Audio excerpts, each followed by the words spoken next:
Yo, what's up? This is B-Hop. I'd like to say what's up, man. E-Thriller, the Black Mikasa.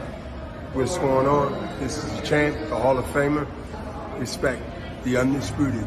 Yeah. Are you not entertained? Are you not entertained? Is this not why you are here? The Black Picasso cleaning up the sport of boxing, speaking facts over the gossip. Haters all up in the comments. I ain't here to be liked, but smash that like and noti button. We don't sugarcoat nothing, just healthy boxing discussions. E-Thriller, painting these pictures oh so vivid. Applying Duke Coach K, that straight full court pressure. Only God could judge me, so tell these chumps ducking smoke. Remember one thing that the boxing guys don't like: ugly. Shut out Big Fish and everybody that joins the panel. For all my new supporters, sub to the channel. Like Floyd say, it's easy work. That bait jab with that left hook send them straight to sleep. Experts, we the experts. We never sugarcoat. Tune in to Black Picasso. Sit back, enjoy the show. Enjoy the show.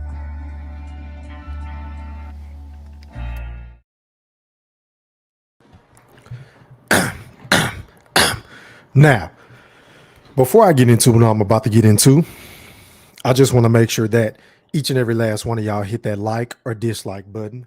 Don't forget to put some motherfucking Coach K Duke full court pressure on that sub button if you're new to the channel. And please be sure to ring that noti bell so you can be notified via email each and every time your boy E-Thriller, aka Hamrothstein, aka the Black Picasso, because I paint these pictures so vividly with my words on the sport of boxing whenever I feel like it. And once again, fight fans, ladies and gentlemen in the wolf pack,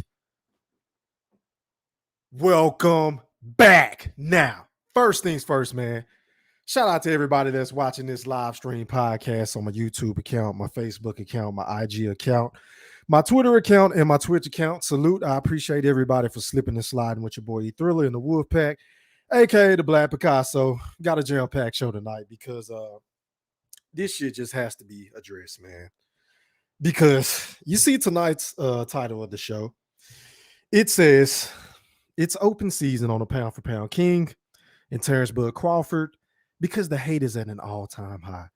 And I mean, it is truly sickening to sit back and watch people slander the best fighter in the world name day after day after day. And I understand, like, whenever you're the best in your particular profession, whether that's the NFL, you know, NBA, basketball, whether you're a Tom Brady or Aaron Rodgers, whether you're a LeBron James or a Kobe Bean Bryant, my guy, RIP, whether you're anybody, whether you're Floyd Money Mayweather, in hell, dare I even say a Terence Bud Crawford, because contrary to what y'all niggas want to believe, but this nigga is one of the all-time great fighters the sport of boxing has ever seen. And just to piggyback off of what I just said about Floyd Money Mayweather, he gave you reasons to hate him, right? And I get it. Floyd, that's my guy. Y'all know Floyd and B-Hop are my number ones and number twos. They're interchangeable. They 1A and 1B as far as my favorite fighters in the sport of boxing of all time, right? But I mean, god damn, I understand Floyd was flashy. I understand Floyd was arrogant. I understand Floyd showed us the mansions, the big boy cars, the Rolls Royces, the Phantoms, the Ferraris, the Bugattis, the necklaces, the $18 million watches. I mean, he rubbed his wealth in the middle of our fucking faces all the goddamn time. So even though I feel like some of the hate was granted for Floyd, but not all of it, I can understand a nigga hating on Floyd and saying, you know what, I don't like this guy because of X, Y, and Z. And to keep it boxing, whenever he got in the ring, you know, he talk a whole lot of shit. But whenever he got in the ring, you know, he just went in there and did what was enough to get the job done. He really wasn't trying to knock niggas out whenever he turned into the persona of Money Mayweather, right? But then you have a guy who is the polar opposite, right? In Terence Bud Crawford, humble to himself, really doesn't do interviews unless, you know, you pinch his arm and make him do them. He just started doing them now, right? You know, he don't bother nobody. He don't fuck with nobody unless they fuck with him. The man don't do nothing but take care of his kids, go to his kids' games and wrestling tournaments and shoot guns and play Call of Duty and kick it with his wife and get in the ring and kick ass. I mean, that's all the pound for pound king does. But for whatever reason, I don't know what it is, but the man just get an enormous amount of hate. And I just don't understand it. Like, please make it make sense. Because you niggas love to talk about his resume. You niggas don't want to address or acknowledge his accolades and what the man has done at 135, what the man has done at 140, moving up to 147 and winning a title right off the rip. He beat the guy who beat the guy in Manny Pac-Man Pacquiao. I'm talking about a Jeff Horn. But you know what the hater said? In his contemporaries, in his peers, such as a Keith Thurman or an Earl Spence, they said, look, man, you ain't fought nobody. Oh, we don't respect the WBO belt. Oh, excuse me. Oh, you need to go fight a Amir Khan. You need to go fight a Kell Brook. You need to go fight a Sean Porter. And then whenever he go fight X, Y, and Z, they continue to move the motherfucking goalposts. And then he just had a fight this past weekend that everybody claimed and their mama was going to boycott. You understand what I'm saying? Everybody was saying they didn't want to see this fight. Everybody claimed they wasn't going to watch the fight. So I'm sitting up here trying to figure out on this Tuesday fucking night, why does everybody have an opinion on the fight that y'all claim y'all niggas wasn't even gonna watch any fucking way? I mean, make it make sense to your boy E Thriller.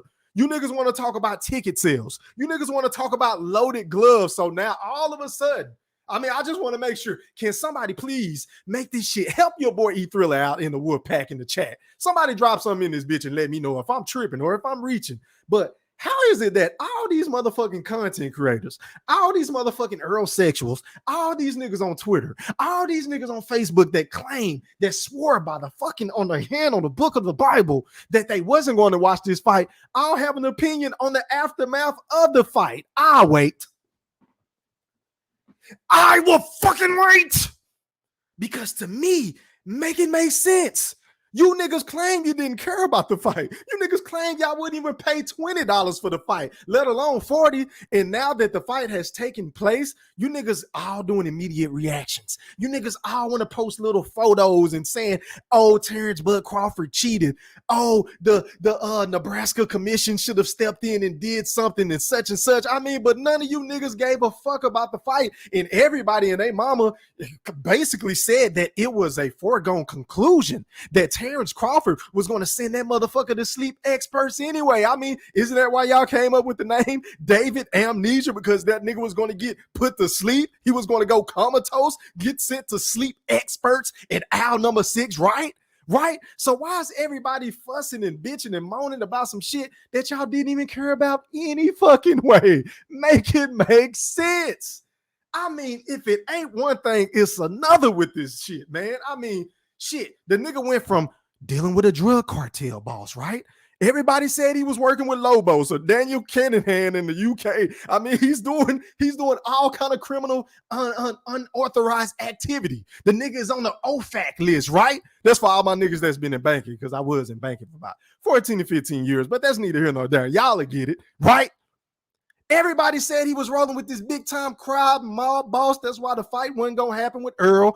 Al wanted to get assurance from the boogeyman. Yeah, I said it, that he wasn't dealing with him. And then it went to that from, oh, now the nigga got to give away tickets. And then it went to that to, oh, the nigga had to plaster his gloves, or, oh, he cheated. He had to cheat David Amnesia or David Avocado or David Avanesyan. I mean, just the narratives, the fictitious narratives that you niggas just sit around and cook up on a nigga that don't bother nobody is beyond me. And then these same niggas went from saying, look, this nigga needed to leave Top Rank. He did it. They still got a problem. These same niggas sit up here and say, you know what? He needs to promote himself. He don't do enough.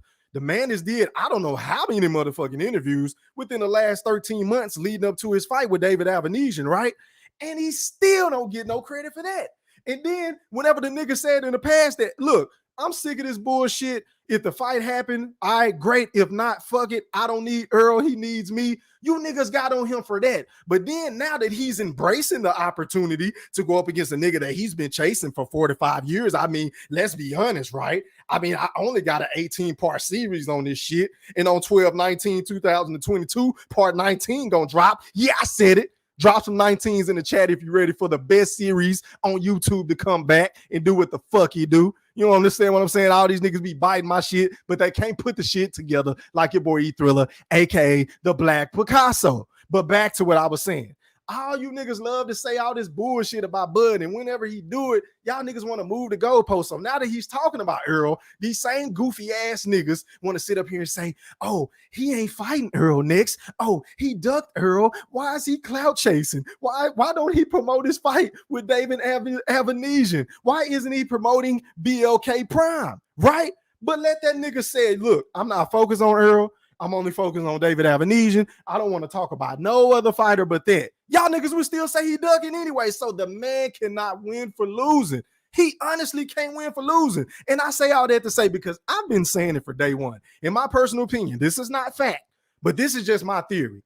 If and when the fight happens, because once again, I'm the one nigga on YouTube that claimed the fight is never going to happen. I just don't see it happening because I don't think Earl or Al want the goddamn fight. But that's just my personal opinion based off of the fucking factual evidence that I have presented in my 18-part series. My 18-part series. So I have every reason to believe that Earl Spence is still ducking the fucking smoke. Whether you niggas like it or love it, I don't give a fuck, right? But based off of everything, right? I just think even if he goes up against Earl Spence and do what I think he's going to do, which is send that motherfucker to sleep experts as well, you niggas are going to make built-in excuses. You're going to say, oh, Earl needed a tune-up. You're going to say, oh, Earl wasn't the same fighter. Oh, you're going to say, oh, he stalled Earl out because he was weight drained. He stayed at 147 for too goddamn long, right? As if that was Terence Crawford's fight, because whenever Bud pulled up on that nigga at the Mo Hooker fight, I cannot regurgitate this shit enough. He said, look, man, I got a belt now. What's popping? You want to go over here? Keith Thurman want to go over there, but I got a belt now. What's up? What's happening? Okay. Well, Sean Porter got a belt too. Sean Porter, that's what yeah. So why not go the easier route and knock out Sean Porter, right? That's what that nigga said. I didn't say that. Earl Spence said that. So all this other bullshit saying, oh, I can't make weight.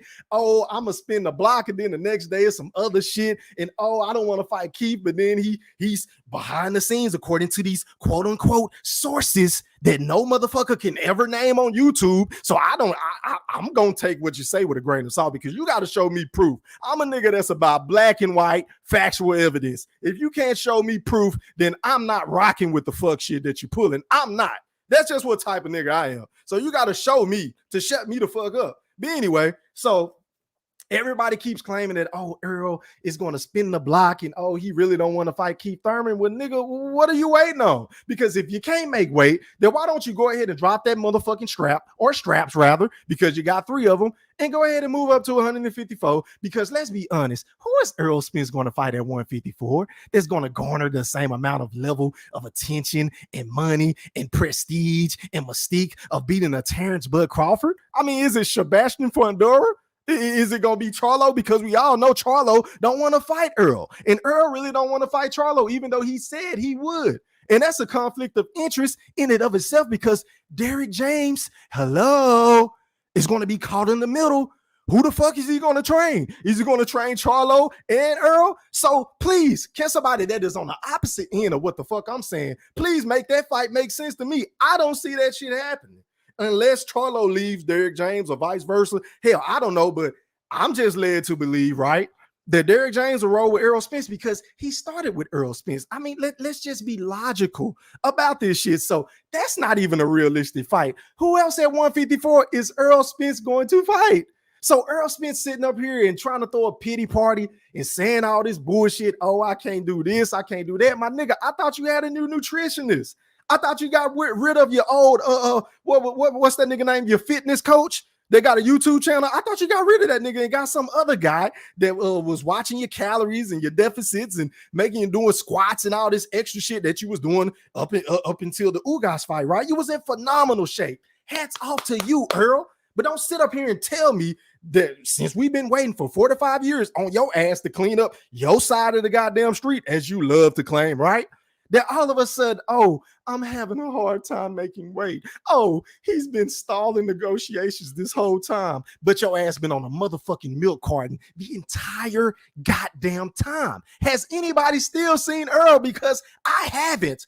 We've seen Terence Bud Crawford do IG lives. We've seen Terence Bud Crawford at Tycoon, dropping 30 points and hitting threes and shit. We heard about Terence Bud Crawford about to put motherfucking Trey Songz in the goddamn angle plex through a table and shit, right? We heard about all this shit. But in the midst of it all, this nigga was running through Dallas and everything, just having a good old time in Texas. Earl Spence was nowhere to be fucking found. I repeat, Earl the Big Fish, the Truth, Spence was nowhere to be found when Terence Bud Crawford was making all these appearances on the Porterway podcast. He was making all these appearances on the Boxing Voice, right? He was making all these appearances on Cape Abdo show and the mixtape interview platform and all this other extra. He's doing all the things that I was personally begging for him to do and all his fucking naysayers. And now that he's doing it, he still don't get the credit, but y'all want to turn around and give one nigga a pass that's been holding up this goddamn fight the whole goddamn time. He's been holding this shit up the whole goddamn time. But for whatever reason, you niggas love to come up with these fictitious ad narratives. I mean, you niggas should really go apply for Pixar or Disney or something. You niggas are incredible. Nickelodeon, you niggas come up with the best shit. I got to give it to you because I don't have enough time on my hands to just be fabricating and lying and making up stories just to shit on a nigga, because y'all can say whatever the fuck y'all want about me whenever I get on Earl Spence, but can't none of y'all niggas say I'm telling a lie, because everything I say is backed up with either audio or visual proof or some sort of credible source in an article, right? Y'all niggas can't say I don't keep it, but I keep it strictly boxing with Earl Spence. I just hold the man to his words, just like I hold everybody else to his words. So y'all can't never say your boy E Thriller, aka the Black Picasso, is clickbaiting on Earl or hell on anybody for that matter. Name me one fucking time that I done clickbaited on any goddamn body. I'll wait. I will fucking wait. So once again, the hate that this man is getting, I just don't get it, because not only does he practice the fucking, he is the consummate professional. He gets in there and shows us the sweet signs. The man can fight orthodox. He can fight southpaw. And then not only that, he takes risks to get the motherfucking ops out. He's sending niggas to sleep. He ain't sending niggas to the hospital. He ain't sending niggas with minor bruises and shit. He put motherfuckers to sleep. He's giving them NyQuil. I'm talking about, did y'all see that that right uppercut? The left, I think it was the left uppercut with the check right hook. Oh my God. Oh my God, this shit just came out of nowhere, man. Fighting in the pocket beautifully. He didn't have to fight like that. But he did this shit to prove a point and to put on a show for everybody that claimed they weren't going to watch the fight. But the critics and the naysayers and the people that shit on them on a day-by-day basis, they just got to find something. And I guess it comes with the territory whenever you the best motherfucking person in your profession. And y'all niggas just got to give it up, because he said it on his Twitter. Like, look, man. Everybody that said they weren't going to watch the fight in my comments talking about the goddamn fight. Facts. Big facts. That's the realest shit he done ever said. Because I said the same motherfucking thing. All you niggas that was talking that shit, talking about you weren't going to watch the fight, you weren't going to buy the fight, we boycotting the fight, your ass ended up watching the goddamn fight. And I can guarantee you, if you are a YouTube content creator, you have made some sort of content on Terence Bud Crawford versus David Avanesyan. Big facts. And I didn't stutter. So let's just go through a couple of examples, because I'm going to be cooking for a minute. Stephen Espinoza came out and did an interview the other day. Shout out to Stephen Espinoza, better known as the motherfucking Weasel, because he gives you nothing. He really gives you nothing. But for whatever reason this time, he decided he wanted to throw Terence Crawford all the way under the bus. So let's go out to Stephen Espinoza of Showtime Sports, and let's hear what he had to say. And once again, I do not own the rights to this content. This is for educational purposes only. I'm not going to show the actual video because I don't want to get flagged. But shout out to these brothers for this interview. DJ E Thriller, let's hear what he had to say. Roll that clip. Okay. Speaking of Spence versus Crawford, you were right in the thick of that. Do you think we're going to get that fight in 2023? Look, it sort of depends. Hold on. Before we get into this interview, how is it that I have 88 people in here with 61 likes? Can y'all please put some respect on my goddamn like button? Pretty please. I don't want to hurt nobody because I ain't did nothing to no fucking body, right? Can y'all please hit my like button? God damn. Nigga be all on live, have y'all laughing and shit. You don't even want to spend $9. You don't want to buy one song for $128. Get the fuck right now. But you always want to come on my live and look at me. But you always want, but you can't spend $1.50 on a song. Nigga want to knock on my door, come in my house, don't want to show no love, don't want to hit the goddamn like button, want to come on my panel, but don't really fuck with. Like, can y'all niggas at least please hit the dislike button? Hit something when you're in here, please. I ain't did nothing to nobody, nothing. Damn. Anyway, back to this interview. Ladies and gentlemen, if you're just now coming into this interview, man, this is Stephen Espinoza talking about Terence Crawford and Errol Spence negotiations. Let's run it.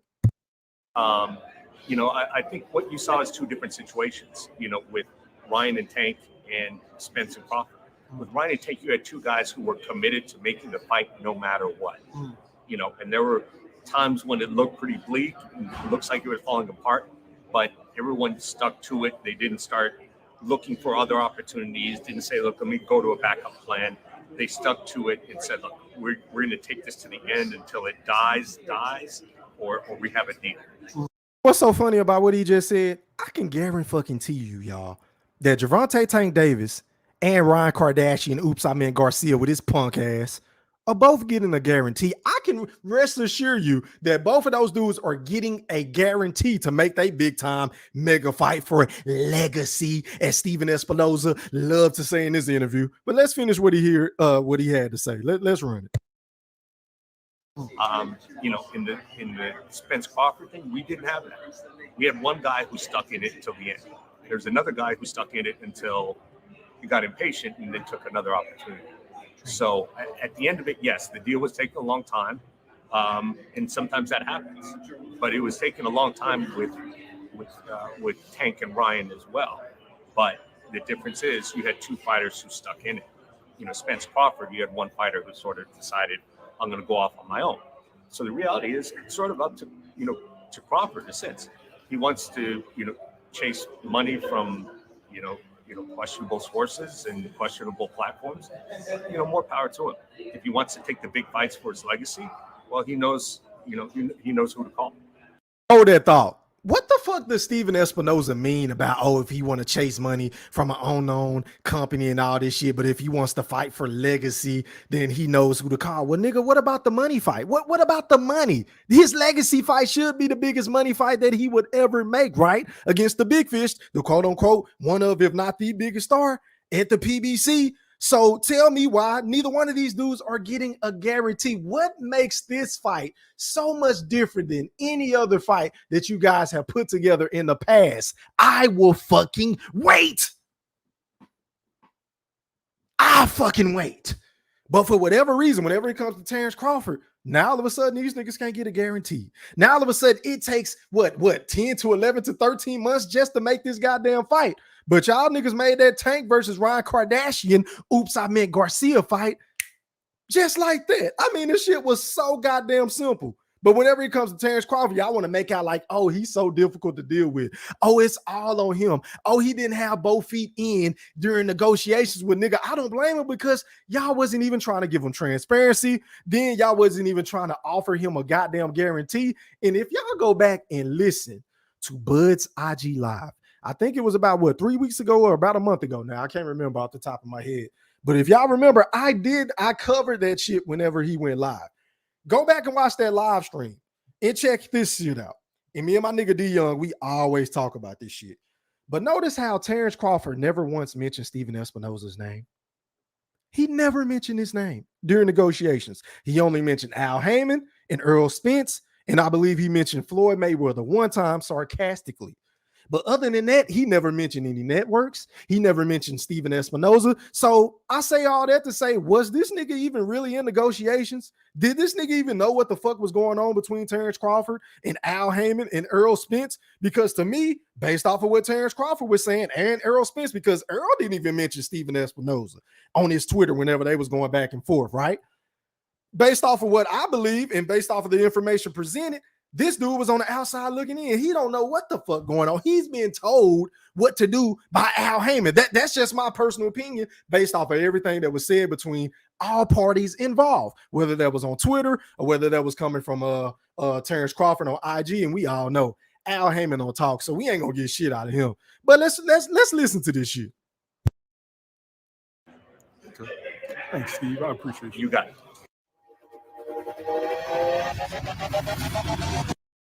All right, so that was the interview, man. Shout out to that brother, man. Make sure y'all hit my like button. Pretty please hit my goddamn like button. So if that wasn't fucked up enough, right? Then you got niggas like Gervonta Tank Davis. And I mean, I'm a Tank fan. Don't get me wrong. I like Tank. I think the man has phenomenal skills. I think he has the it factor. He was with Mayweather Promotions. Now he's currently, I guess, with PBC and Al Haymon. Kudos to him. But I'm just trying to figure out, bro. He just had an interview with some dudes and they was gassing him up. One dude said that, oh, I can see you. He was asked about Crawford. And then he said, hey, if I tap that chin, he going to sleep or some slick ass shit he said, right? But my thing is this. The interviewer co-signed the shit and said, look, I see you whooping Bud in 5 rounds, knocking him out. Tank said 6. So my thing is this. What has Tank done in the sport of boxing that will lead us to believe that he can fuck with Terence Bud Crawford? I mean, this nigga ain't fought no fucking body. Y'all niggas love to get on Bud in his resume. But I mean, my God, his resume is leaps and bounds ahead of a nigga named Gervonta Tank Davis, who only done won, one fucking real belt? He didn't only won one fucking real belt. In that one real belt, he really didn't even want to win because he claimed Floyd was trying to set him up against a Jose Pedraza. Y'all remember how he was bitching and moaning and complaining after the fight saying, oh, I believed in myself even when nobody else did, and they tried to set me up this and whoop-de-woo that. So that nigga really didn't even want a goddamn title fight. So ladies and gentlemen in the Wolfpack, we have to keep in mind that Gervonta Tank Davis is the same nigga that went on $1 million worth of game. Shout out to Gilly and Wallow. He went on there and basically said with a straight face, I ain't never asked for no big fights. I've never went to Leonard or Al or Floyd and say, look, give me Devin Haney. Give me a Shakur Stevenson. Give me a Ryan Kardashian. Oops, I meant Garcia. Give me a Lomachenko. He basically admitted that he's never asked to fight these niggas, but he be running around here and capping and acting like his resume is a Hall of Fame resume. And I'm like, my nigga, when are you going to prove this shit? Because you keep telling me this and telling me that. You say one somewhere. I mean, I'm just saying that Barry White ain't got shit on this nigga. He ain't got shit on this. He talks a real good game, but Tank, when the fuck are you going to show us? I'm just ready for you to fight somebody credible. And then isn't it funny, the hypocrisy of you motherfucking Earl Spence fans and you Tank fans, because some of you niggas just make me sick with your hypocrisy, right? Gervonta Tank Davis is scheduled to fight Ryan Garcia sometime in the middle of 2023, right? But him and Ryan both have fights line up before they even fight each other. But God forbid Terence Bud Crawford take this fight with David Avanesyan before he tries to go back to the negotiation table with Earl Spence Jr., right? Oh, it's a fucking crime. Oh, he's a duck. But y'all niggas ain't keeping that same energy for Ryan and Tank. They doing the same thing Bud just did. They're about to go get a quick bag, fight a nigga that we don't want to see them fight, and then ultimately, hopefully, the fight will get signed, sealed, and delivered in the middle of what, May, June, or July? Hell, I don't goddamn know. Right? But you niggas want to turn around and cry wolf and say, oh, well, why is Bud doing this? Nigga, he's making $10 million. And speaking of that, because it's been another goofy ass narrative that has been floating around on YouTube, and I just been sitting back. I mean, this shit is a bunch of horse shit. Everybody just making up shit to slander this nigga name. I mean, I've been gone for a couple of days, and this is my goddamn mood when it comes to this bullshit.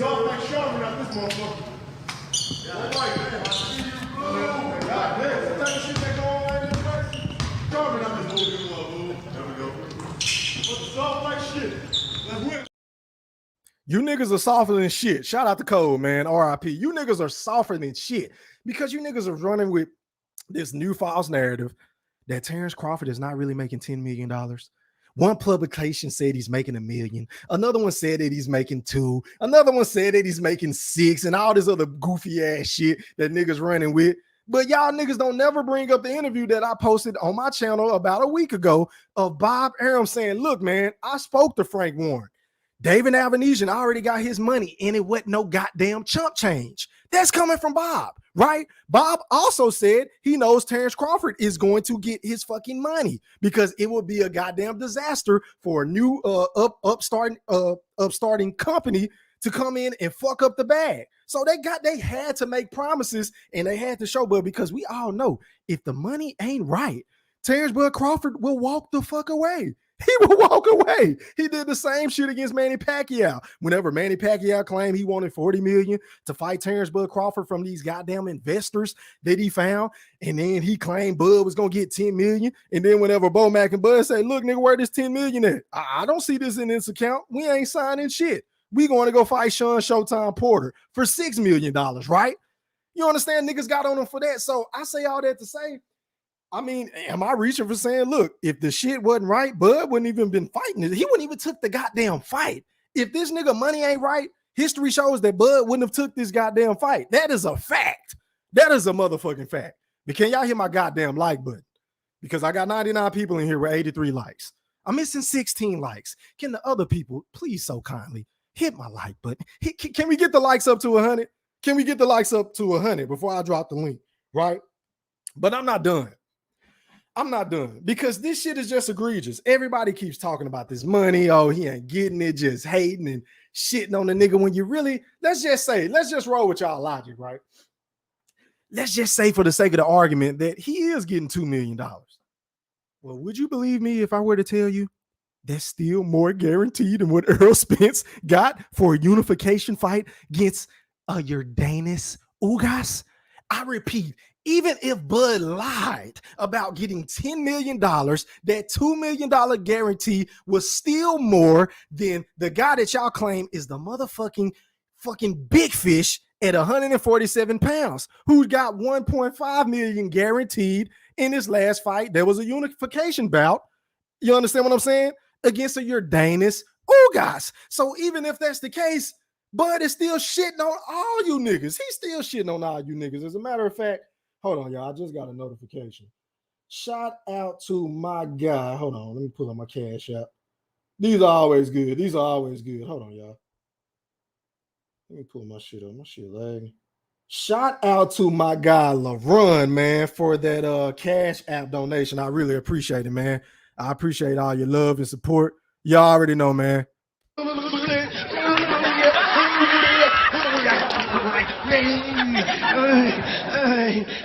Knick-knack, batty white.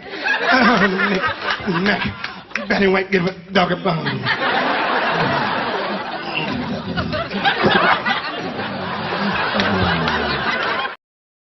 Yeah, man, I appreciate you, LaRon. Hold on, y'all. Turn my goddamn fan up. These motherfuckers got me hot. I mean, some of you niggas ain't got no integrity for the sport, man. I mean, some of the shit that y'all be putting out, it's just so bad. It's not a good look, bro. I mean, guy, if you hate the nigga, just say you hate the nigga. Just come out the closet. Just get it off your chest. Because I done told y'all who I don't like. I don't like Ryan Kardashian. I don't like no fucking Teofimo Lopez. Yeah, I said it. And I don't like the goddamn Charlos. So it's okay if you hate Terence Crawford, just come out and say it. But my nigga, whenever you come out and say, oh, I don't hate him, but this, everything is negative. Ain't nothing positive about the nigga. You say one thing and then the next minute you say something else. It just doesn't make sense to me, my nigga. So you might as well just come out and say you hate the guy. And it's cool. It's cool. We all like and dislike. It comes with the territory. Hell, I know it's a lot of motherfuckers on YouTube that can't stand my guts. But guess what? I don't give a fuck. I truly don't give a fuck, right? Y'all hear the shit in my intro. I am not here to be liked. I am here to tell the motherfucking truth, whether you want to hear it or not. That's not my motherfucking problem. That's not my concern. You understand what I'm saying? It is what it is. And then you got niggas like not only Tank, but Jamel Charlo. Every single chance he get, he just hating on. But I'm talking about he say any and everything. But yeah, I'll fight this nigga if he move up to 154. But no, he want to deflect. He want to tell him, oh, to do what Earl Spence say. Oh, bend over backwards. Oh, just let him raw dog you, bud. Just let him fuck you slow. You understand what I'm saying? He want to tell him, oh, to go fight Danny Garcia. Oh, you got all this other smoke at 147. But my nigga, he's the super champion. at 147. So if you want to move up and challenge the champion, which is you, because you are the undisputed champion at 154, you did your motherfucking thing. I can't take nothing away from you, right? But my nigga, it sounds like you ducking the smoke just like Earl. You deflecting. You sounded just like Earl and Keith. Because if the nigga is so small, if y'all are truly the big leagues in the NFL, as you love to claim, like you did in your last goddamn interview that just dropped today with Tim Zoo, right? Then my nigga, prove it. If the nigga ain't really fought nobody, if he's overrated, if he ain't a dog like y'all a dog, then can somebody please get in the ring and whoop his fucking ass? That's all I'm saying. And then you will get full credit for me. I ain't gonna make no excuses. I'm gonna say, you know what? My guy got his ass whooped. It is what it is. But not only Jamel, Earl been throwing this nigga under the bus. Oh, he been absent. Oh, he's been stalling negotiations. Or how can we ever forget? Sign the contract, big boy. Sign the contract. He posted that capping ass shit when he wasn't even no goddamn contract available. Had me arguing for this nigga like a fucking idiot. Like a fucking idiot. Can you believe that? I was siding with Earl Spence at that goddamn time because I was looking like, well, damn, bud. You ain't came out and said shit, so maybe Earl not lying. Maybe it's strap season and not cap season, right? But come to find out, Earl was full of shit like he's always full of shit. And I don't understand how I can compose 18 motherfucking classics, soon to be 19, and you niggas are still doubting the evidence that is presented before y'all. I mean, I just don't get it. But let it be Terence Bud Crawford. Let him say anything that y'all niggas don't want to hear. Oh my God. I mean, God forbid this nigga burp or pass gas in public. I mean, Armageddon is about to, it'll be World War III if Bud just passed gas. I mean, your niggas gonna turn around and say, Bud, that shit wasn't funky enough. You'll fart again. That wasn't good enough. You understand what I'm saying? Nothing is never enough. So I'm just saying, come out the closet, y'all. Just come out and say you hate the man. But it's so funny that you hate the man, but you're always talking about the man. I don't get it. I don't get it. Why are you talking about this nigga if you hate him? I just don't get it. So that's my thing, man. That's my spiel, man. Shout out to everybody in this bitch. I still ain't at 100 likes, but I guess we gonna get there. I'm at 94. 98 people in this bitch, though. I know somebody in the chat ain't hit the goddamn like button. But anyway, man. Let me read some of these comments before I drop the link. I think I just got a notification. Shout out to Crunch Time TV. Hold on. He said, I'm sick of all the hate on Crawford. It's ridiculous. Hey, man, I feel, matter of fact, let me find your comment and put it on the screen, fam. Yeah, man, shout out to Crunch Time. He said, I'm sick of all the hate on Crawford. It's ridiculous. I mean, it's beyond ridiculous, bro. I just don't get why these niggas be hating on this dude. I get it. You want to see him fight better competition. All right, cool. But whenever y'all niggas start saying, oh, that he had to give tickets away, and oh, he ain't doing this, and oh, he ain't making that. It's like, come on, this is beyond. But can we wait until all of the facts are presented before we say, you know what, man? You know what? This nigga was capping. And then I wouldn't be able to say shit. If the shit is in black and white, if I can go to Google and go to a credible source that said, hey, Bud didn't make this, he actually made this, then hey, I will shut the fuck up. I'll shut the fuck up and say, look, I was wrong and Bud was capping. It is what it is.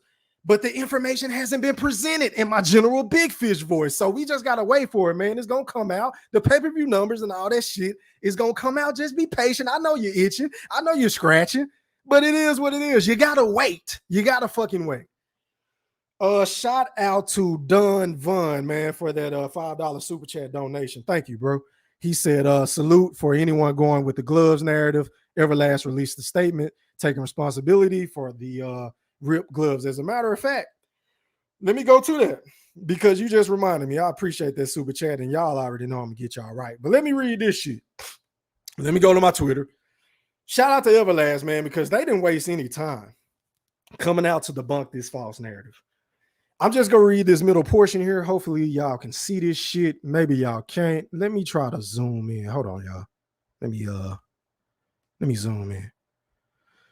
I bet. So this is about as close as I can get it. So it says, during the development cycle of the custom fight gloves used in Crawford versus Avanesyan, a batch of defective leather was used in the production, resulting in malfunction during the competition. In such cases, Everlast follows proper protocol by providing backup competition pairs to be replaced pending a decision by the sanctioning body overseeing the fight. A stoppage was called to review the equipment malfunction, and the commission deemed the equipment was still suitable for competition. No foul play was at hand, nor was there any tampering of the product on behalf of Terence Crawford and his camp. End quote. So enough with that shit. That totally debunks anything. So for all you motherfucking Neanderthals and imbeciles that was trying to compare Bud to Tyson Fury, even though that was never proven to be true, y'all can just go ahead and kill that shit after tonight's show. So I don't want to hear that stupid shit no more. Shout out to my nigga Don Vaughn. Shout out to Crunch Time, man. Y'all already know. Let's get this party jumping, man. Salute. Y'all gotta hype my man up. Hype him up.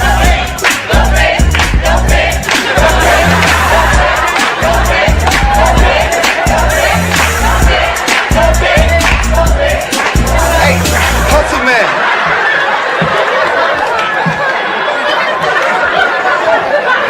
The damn dog ain't doing nothing, man. All right, man. So let me do this. Let me scroll back up to the top and read some of these comments before I drop the link. Let y'all come on the rock and give me y'all take on all the shit that's been floating out here in these YouTube streets and mainly the boxing community. Let me see. Starting from the top. Shout out to my nigga Martin Machine, man. Shout out to my dog, man. What's popping? My nigga, he called me the Black Johnny Cochran of boxing, man. That's what he called me. He called me the Johnny Cochran of boxing, and I appreciate that. I wear that name with pride. I appreciate it, my brother. Salute. Shout out to Walter Tran, man. I know you rock with Earl heavy. He be in my comment section heavy. He said, I'm the pappy of that boy, boss. I don't know what you're trying to say, but shout out to you, man. Shout out to my nigga Young Money for that $2 super sticker. I appreciate it, fam. And you already know. I got to get you right, my brother. I got to get you right.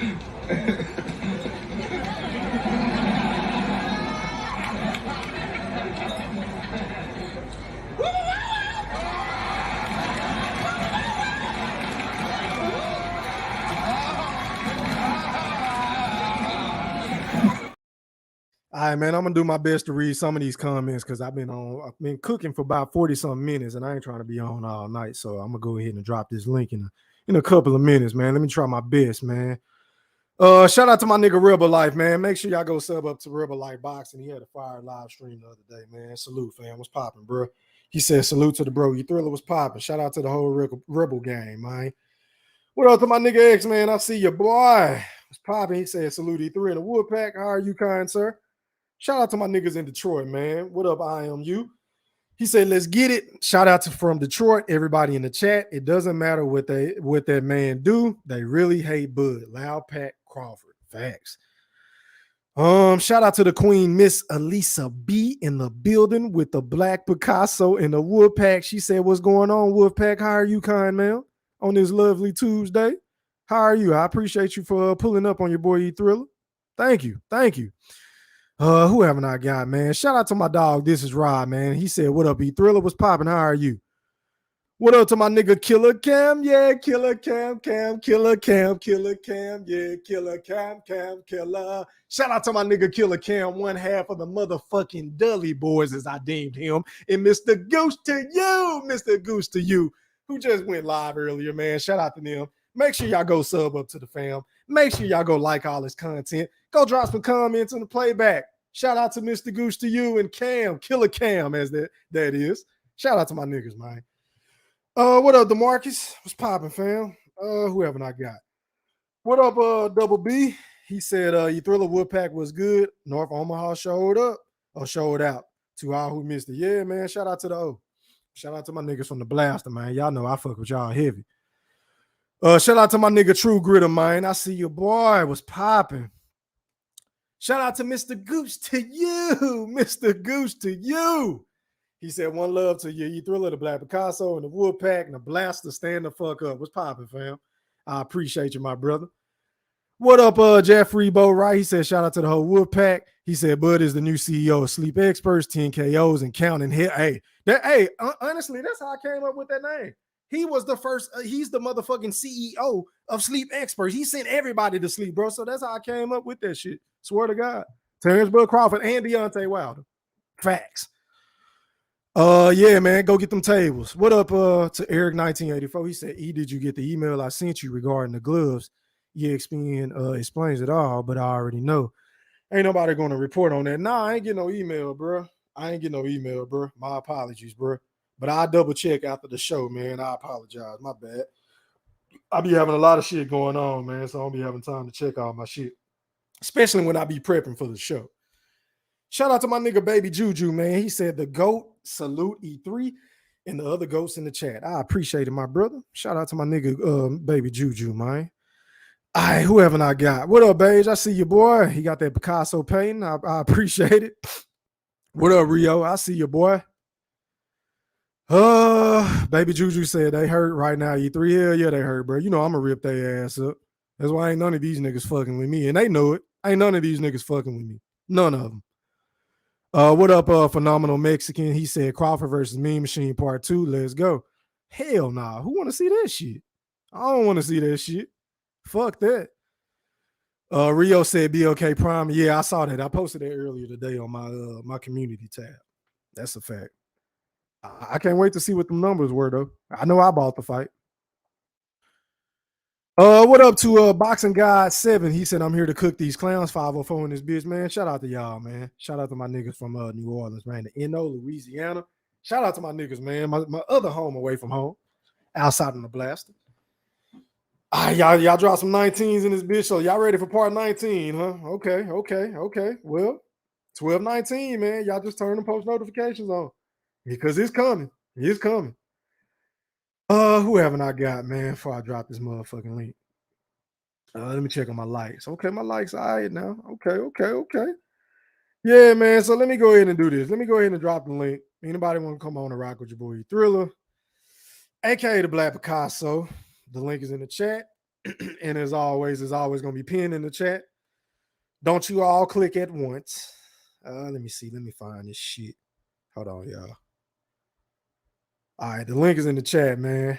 Make sure you mute your audio when you come on. If you got some shit going on in the background, please mute your audio. Don't be fucking up the show for everybody in the playback and everybody live in the chat. We don't be want to hear all that commotion and shit going on in the background, man. So please mute your audio, have some panel etiquette, and let's get it popping. Going out to my dog, Mr. Goose to you, Mr. Goose to you. You're live on the chat with the Wolfpack. Holler at me, man. Y'all knew I had to come through today. Appreciate it. I was at work today, E-Thriller, bro. Yeah. And, I was scrolling through YouTube, and I seen my guy Boxing Nerd, my guy True Gritter, Foe to Stand the Fuck Up. Yeah. You know what I'm saying? And General Big Fish and some other guy named Mark with Mr. Io. Shout out to Io. Good. Shout out to him. But y'all was on some bullshit. All that shit y'all was talking today, and I heard y'all was talking, bro, I wish I would have got on last night. Yeah. Oh, y'all know I would have had a field day with you suckers last night on that propaganda y'all was dropping. Man, these mother juggers tried to say they tried to say that they was screenshotting that they were just showing one side of the goddamn state of the arena, bro. Yeah. Bro, they was trying to say, bro, Youngkin came on today and said they was full to capacity. It was cool. Yeah, I mean, Michelle Joy Phelps also said that it was a sold out arena. So I mean, I ain't going for none of that bullshit, niggas. Okay, but go ahead. Then shout out to Everlast. Shout out to Everlast for just letting that propaganda just go out the door too. Yeah.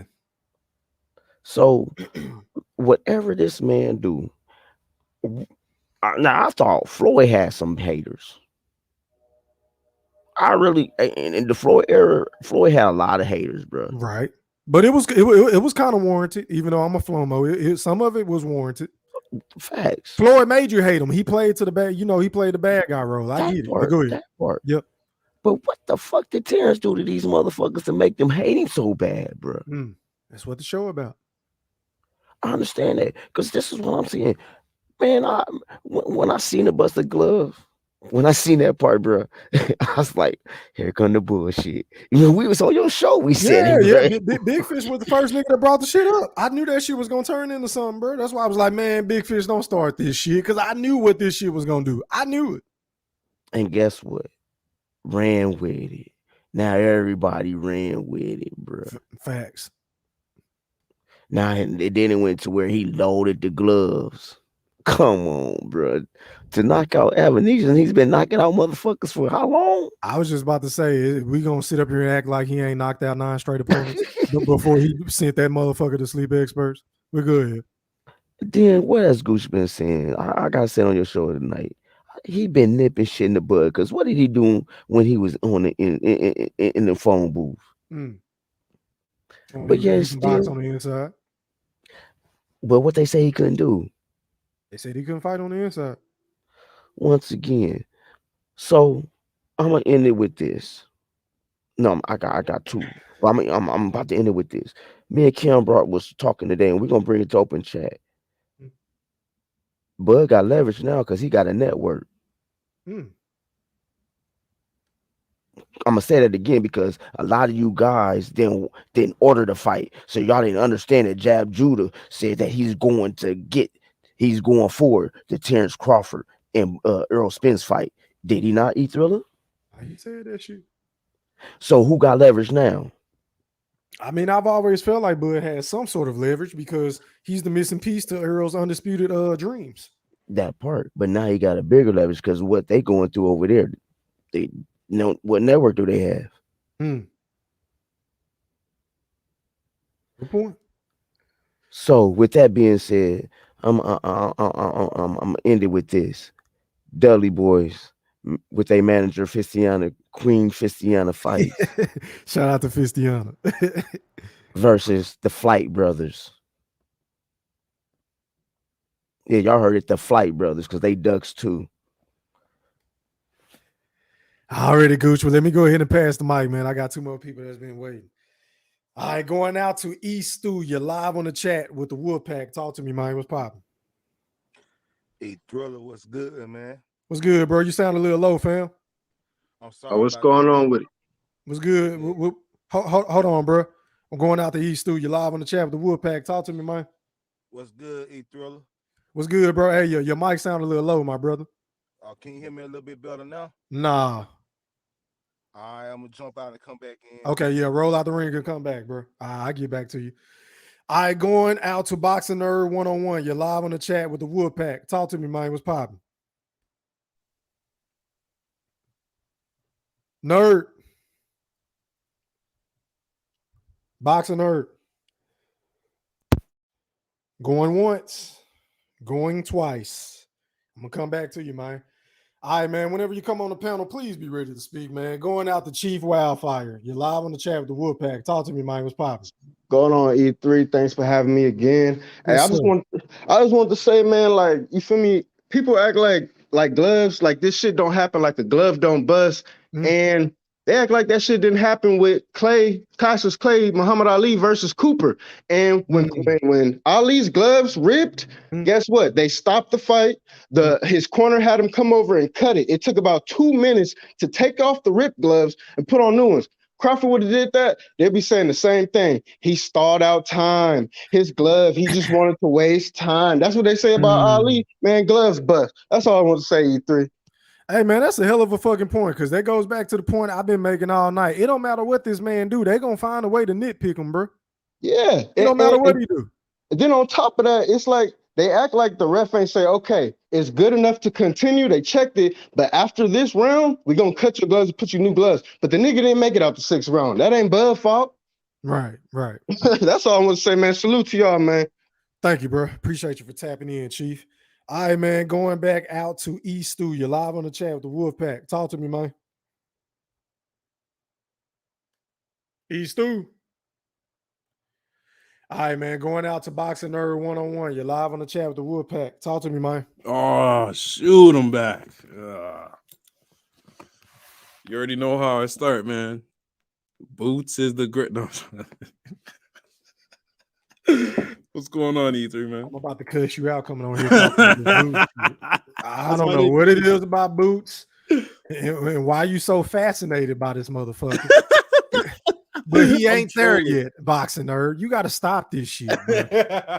Let the nigga fight somebody first, bro. Nah, I feel you. He's just my favorite. That's all. I'm just trolling. I see. But yeah, man, it was a great weekend of boxing. Beautiful setup, man. I know it's you know it's on. It's full. The full fight's on BLK Prime already on YouTube, right? Nah, I didn't know that because I was trying to watch it on the goddamn app and it wasn't on there no more, and it pissed me off because I'm like, I paid for it, but I can't watch it on YouTube, man. I watched it yesterday. Right, cool. Yeah, I noticed around he was feeling himself out. He was trying to get his legs under him for the first 3-4 rounds. My bad. And he was you could see there was ring rust and stuff. Like he was getting adjusted to getting hit without headgear, I believe. Once again, like it's been a while. Yeah. It doesn't seem like Avanesyan really hurt him or anything. Like he just like woke him up. He's like, okay, I'm gonna fight now. So I feel like the first 4 rounds he was filling him out. The lovely probing jab, stabbing jab, and hooks to the body. Lovely. It was hurting Avanesyan. And then I noticed he started playing with his high guard. He started going for uppercuts in the 5th round. And then when we noticed it started working, he started throwing multiple. Yep. And then he went to destroying the 6th round, like uppercuts, hooks to the body, uppercuts, hooks to the body, stabbing jabs, and then he hit him with a nice 6-3, and it was night. I noticed the gloves started to tear around the 4th round, but it didn't really mess up the placement of the padding. It was just a tear. Nothing was falling out. I don't know, they were going so crazy over it. Like it wasn't that big of a deal. Well, let me ask you this. What do you say to the people that claim they wasn't going to watch the fight, they wasn't going to support the fight, they didn't give a fuck about the fight, bitching and moaning about the gloves? To that you say what? Everybody loves Crawford, man. They're all lies. Everybody low-key haters are like a different kind of lover. Like they pay more attention to you than your actual fans. Good point. Am I lying? Because like let's say I hated Tyson Fury, but somehow I still follow him on a burner account, or I'm always able to jump on any article or anything I see faster than any of the fans do. Like you're the first to report on it. I'm like, yo, you're a fan, bro. Like, that's all it is, but that's my opinion. Hey, that's a hell of a point. Is that all you got, boxing nerd, before I pass the mic, man? Nah, you're good, E3. Thank you for letting me on the panel. Yes, sir. All right, going out to Mr. Quinn, my favorite motherfucking Earl Spence fan. You're live on the chat with the Woodpack. Holler at me, bro. What's popping? What's good with it, E-Thriller? What's good with it, everybody? What's good, bro? You all right? You good? One love. Oh, yeah, man. I'm just chilling, man. Say, man, like I say, man, on them gloves, like I said, I never had no comment on that because I knew that was going to come out one way or another, right? Yeah. But, man, this propaganda of now Bud got leverage and talking about because Bud got a network. First of all, Bud ain't got no goddamn network. He only signed a 1-fight deal. But that propaganda, it sounds good as usual. You know what I'm saying? So I'm going to sit back and enjoy the festivities of the propaganda. You know what I'm saying? Because you didn't, but once again, you didn't watch it. Once I told you, Zab Judah wants to do another deal, and then in the post interview, just because what he won't don't mean that's what he but gonna Bo get. Mac and them said they gonna do it. Bo Mac said they gonna work with them again, also. So what are you talking, brother? No propaganda. We watched it. That's all. I don't know what they gonna do. They might gonna trick them out of a couple of them trick bags to fight them avocados. I don't know. Good for you. Well, let me just say this, Q. You right as far as like he doesn't have a network, because Terence Crawford is quoted as saying it was a 1-fight deal, right? But let's just say he has options. He has options now. That's what I would say. But far as leverage at the negotiation table, I don't want to hear that goddamn shit because he said he agreed to everything. He said he agreed to all they bullshit. So now fight Spence. Don't try to fight nobody else. all of those slick ass shit. Nigga, you agreed to everything, nigga. It should be no problem making the fight. Fight Spence next. I don't even want to see Thurman no more. You agreed to everything, so it should be no problem making this fight. Because he said he agreed to everything. That's all I got to say to that. I do you one better, Q. Earl ain't got to fight one Keith. better. Earl ain't got to fight Keith if he just hurry up and go into this unification with Bud. He ain't got to fight Keith. That unification. Hey, man, I'm going to tell you something. Watch this here, E-Thriller. Yeah. If I'm Earl Spence and I watch that tune-up fight that he just had with Avocado, Amnesia, I'm sneezing, right? He saw that this nigga starts off slow as fuck, right? Yeah. And that he not gonna, if I'm Earl Spence, I'm saying to myself, damn, Avanesyan did got to touch that nigga a little bit. Mm. And that nigga slow, you know what I'm saying? Man, I think if I'm Earl Spence, I'm seeing that shit slowing down. You know what I'm saying? I think it's time. You know what I'm saying? You niggas can say what y'all want to say. It is what it is. So you watched the fight, Q? Let him finish, y'all. Let him finish. This Q time. Let him finish. Go ahead, Q. That Nick say, Thriller, you got to admit. What's that? Bud didn't look as quick. Hey, if you go back and listen to my live fight commentary, I said, man, it looked like Bud ain't warmed up yet. You remember? I don't know if y'all remember me saying that. I remember you said that. He ain't sweating, like he don't look like he normally look. I said that, Q. Now I don't know if that's because he lost step, but I think it had more so to do with he didn't warm up or something, bro. He just came out flat. He was like flat. He said in the post fight he felt a little ring rust a little bit. He said that. Yeah, he did say that. You're right. So yeah, that could be the case, Q. I don't know. That's what it was. And see, but check this out. But you see, but listen though. See, and that's never mind. I'll wait to open chat. Let's pass the mic, man. I can't wait. Let me pass the mic, man. Let's we get to open chat, man. Going to the table. Right, going out to the General Big Fish, my motherfucking brother in real life. Talk to me, bro. What's popping? You live on the chat with the Wolf Pack. E-Thriller. What's good, man? Man, I've been feeling bad all weekend. It's been carried over till now, man. I owe David Avanesyan an apology, man. I sent his team an email apologizing for disparaging his name, not calling him by his name. You know, calling him David Applesauce, David Amnesia, David Avocado. You know, all of that resulted in him getting disrespected December 10th, man. He got disrespected. And I'm not blaming Terence Crawford for this at all.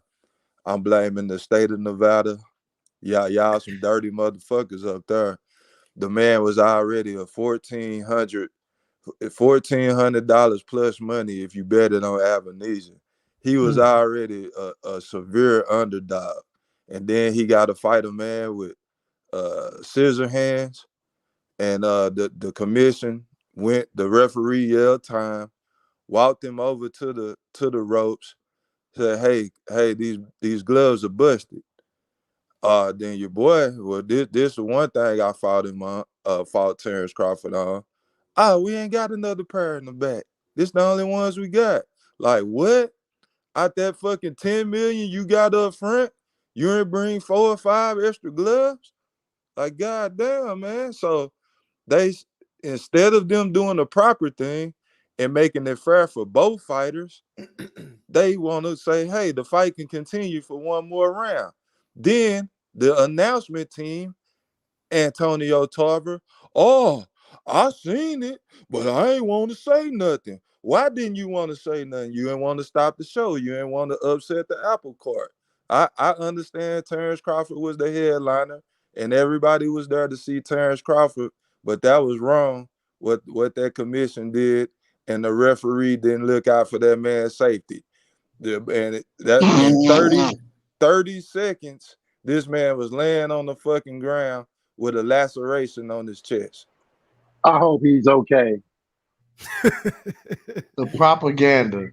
Is that all you got? Hold on, Cam. Hold on, bro. You know how we do this shit. Is that all you got to say, Big Fish? No, I have plenty more to say. Okay, go ahead. Pop So now we're done with the fight.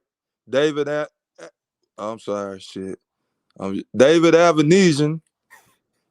It nowhere to be found. No interviews. No, hey, what do you think about the gloves? Did you get a fair shot? They just ushered him off. So that like, damn, like they just sweeping this under the rug. So I think it was unfair to David Avanesyan to be treated in that manner. This, like y'all say, is hate. I just call it constructive criticism. We just trying to clean up the sport and want to see the fights that we want to see. We want to see Errol Spence and Terence Crawford fight. Errol Spence in boots. Terence Crawford in boots. Terence Crawford and Thurman. Errol Spence and Thurman. We want to see shit like that, man. We don't want to see this bullshit one-sided matchups any longer. I'm tired of it from both sides. So y'all talking about now that your man got leverage and all that shit. He got leverage in his own mind. He got leverage if he want to continue to fight David Avanesyan. But if he come to the table to fight Errol Spence again, he is still the B-side. Y'all are trying to get around something that you can't get around. He is still the B-side. He got paid. Y'all should be happy he got paid. We are happy Terence Crawford got paid. Now it's time to fight. Like this shit is some bullshit that the Terence Crawford fan base was excited about this bullshit ass fight. Like it proved that he's still pound for pound.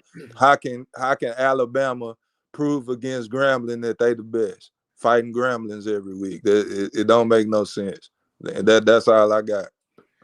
Hey, Big Fish, are you sure that y'all are happy about him getting his money? Because you got people still. Wait a minute. Hold on, y'all. Let me make my point.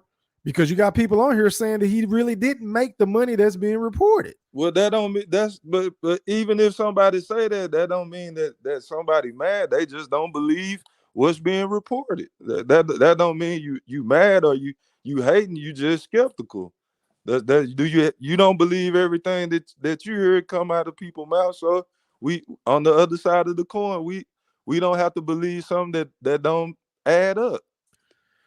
I'm not saying that I don't think he got 10 million. I could care less. I want him to fight Errol Spence. That's what I care about. Gotcha. All right, man. Let me go out to True Gritter 402. You're live on the chat with the Woodpack. Talk to me, fam. What's popping, bro? Man, what's good? One love, E, man. What's good with it, bro? What's good, bro? You enjoy yourself at the fight? Oh man, most definitely, man. Had a ball, had a blast. You know, I kind of wish it was during the spring or summertime. You know, we probably would have partied till like 6 in the morning type. You know, but it was cold out. But yeah, I had a nice time at the event. You know, Bud, he came out, he did his thing. He looked, I would say he did look a little slow. I feel like maybe he was just, you know, coming out, you know, he was just staying active. You know, he didn't seem too pressed in the ring or nothing like that. This glove gate bullshit, you know, they got to say something. You know, I mean, after this is going to be, well, he didn't knock him out in the first 30 seconds. You know, his skills and all of this, you know, the man can't do nothing right. But that's what it is. When you're great, they hate. So everything he's doing, he's gonna get hate for it. You know, he just got to keep going forward. Hopefully, we get this Spence fight next. You know, we're gonna have to put a lot of guys on suicide watch when Spence is looking like old David Avanesyan out there. You know, I see it coming, man. You know, Bud, he got the skills, man. I see him doing some things out there, and just how he stopped him. You know, he's perfecting that. I seen somebody in the chat said that Bruce Lee 1-inch punch. Yeah, I saw that. Man.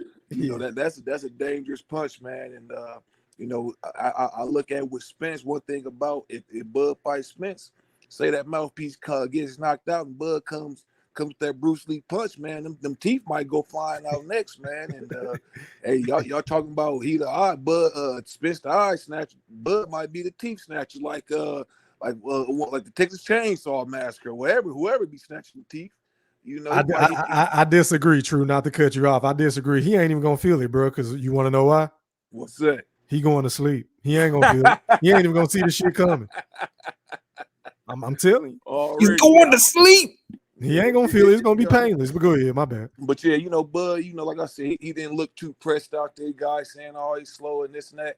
Yeah, he did look a little flat, but at the same time, he understood the assignment, the level of competition.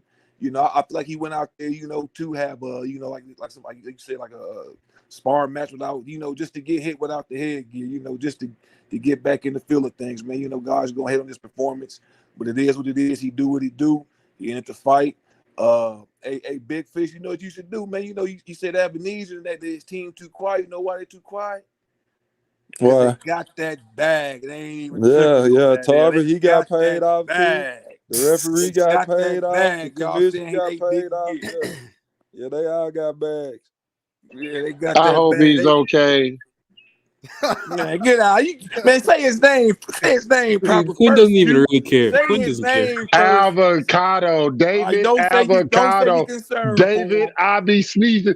Yeah, you ain't worried about him. You laugh. Hey, I guarantee your ass laughed when you seen him laying out there like that. Get out of here. Say, man, I'm very concerned Which about one his is the safety true right gritter? now. Was No, we you're happy not. that Terence Crawford got a knockout, or was we mad? Make up your mind. Man, Which one? both. You know how y'all Earl Sextons God is, damn. man. Y'all can't get it right. Y'all don't know what it is. You said we was both, huh? Yeah, y'all both. Earl, at the end of the day, Earl Sexton is both, man. Y'all Man, love you what hear this Bud shit, do and Q? hate what he do. Say, man, that's why I can't wait for the end of the year. This gonna be the biggest of the biggest, boy. Ooh, this gonna be Hey, the true biggest gritter. of the I seen biggest. you eating that Casey's pizza in the front row, man. You ain't seen me none of that shit. You say I did what? I seen you eating that Casey's pizza in the front row. Oh man, hey, I only eat Casey's pizzas on lunch break, man. That's Man, I know that was a damn shame y'all had to watch them HEB stocking girls for ring girls Yeah, they had true up there, gritter. boy. True gritter. Why you let They Bud get the was ring girls trash, from boy. True Oh gritter? my God. What's up? Look. Why you let Bud get the ring girls from the Dudley boys, man? You was supposed to handle that department, man. Whoa! Now I gotta get on him. I'm on the ass. Hold up. They were horrible, man. Fish, where they Man, went and got them from? Man, Terence Crawford held on to the whole damn budget, man. He could, man, God dang, man. Hey, Fish, this is how I was looking when I seen the ring girls, bro.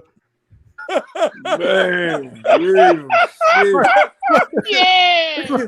Yeah. I was looking like Dollar Bill. Did you even pinch the bitch? God damn, I didn't see better. Hey, True, is that all you got, bro? Before I go to Yeah, I'll fall back, man, so we can get to it.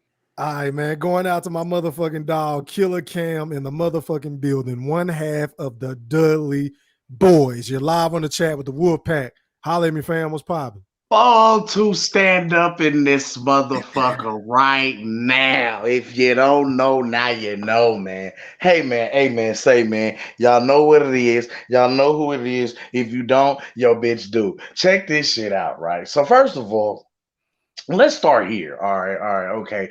10 milli. I'm laughing straight to the bank with this. Ha, ha, ha, ha, ha. 10 milli. Right. Now, so I got a question. So, because y'all just said he paid off the judges, the commission, the ref, all of that. But then in the same breath, y'all said he didn't get 10 milli either. So if he didn't get 10 milli, he didn't have enough money to pay off the commission and all the judges involved. So which is it? That's all I want to know. Which is it?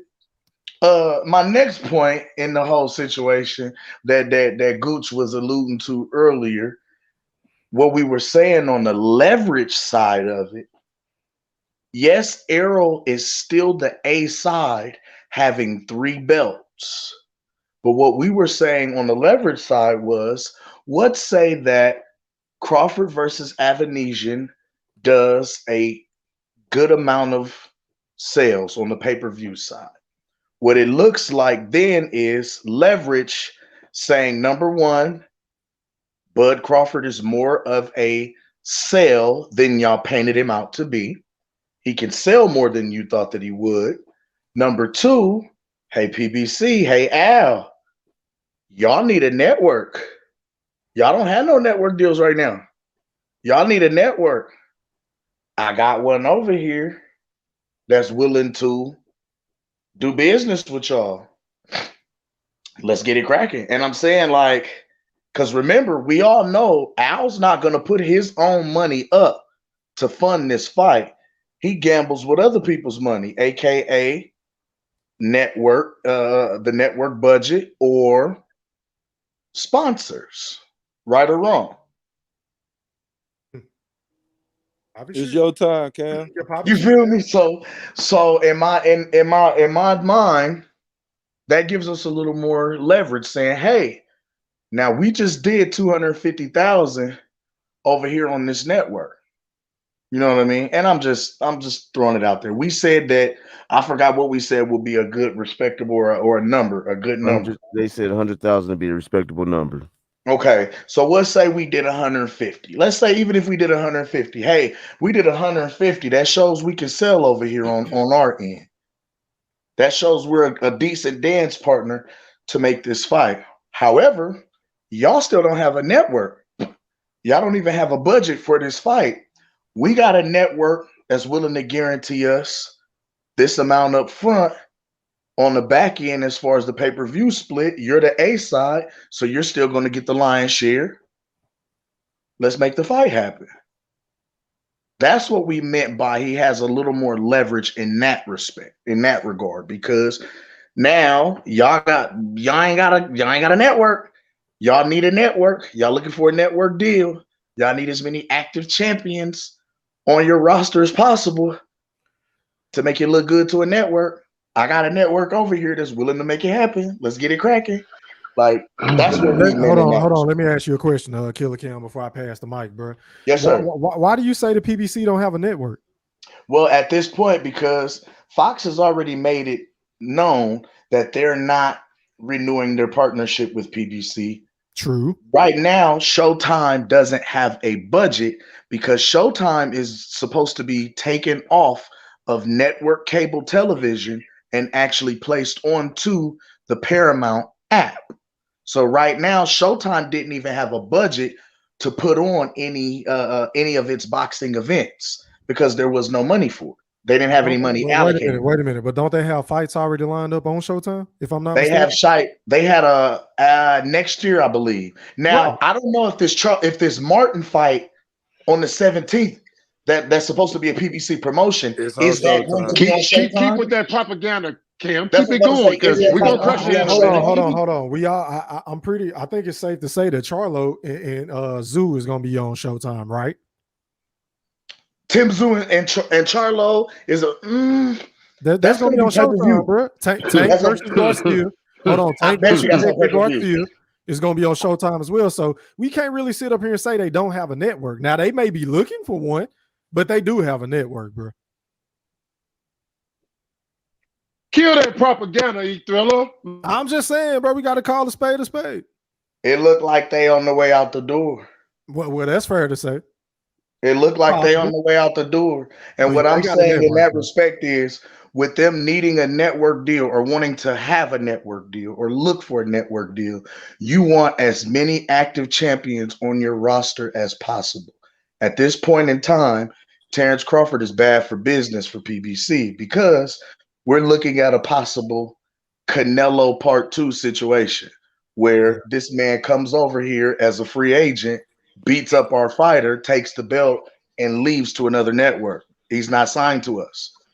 I got you. Hey, Cam, I got a couple more people that's waiting to talk, that's an ignorant statement. All right, man. So going out to Vincent Roof. You're live on the chat with the Wolfpack. Talk to me, man. Hey, what's good, E-Thriller, man? What's good, chat? What's good, my brother? You all right? Yeah, man, I'm good, man. I'm gonna tell you, bro. Like, y'all show is amazing, man. Everybody, you know what I'm saying? Thank you. From the Errol Spence fans that's on it, it brings balance. So it's a beautiful thing. I'm gonna just say real quickly, man. I saw the show, BOK Prime. It's crazy how a lot of people was really expecting it to fail. You know what I'm saying? Especially, you know, you're saying like I would look past just the fact that it's a black company coming out, you know. And I'll be honest with you, bro. I'm a Earl Spence fan too. I'm more of a Crawford fan. Like, you know what I'm saying? If we was at a basketball game and they like you got to choose what side you're gonna sit, I'm gonna be all day on the Crawford side. Yeah. But at any rate, you know, I was glad to see that it was a success, man. There's two things I just want to say real quickly. Go ahead, Papa.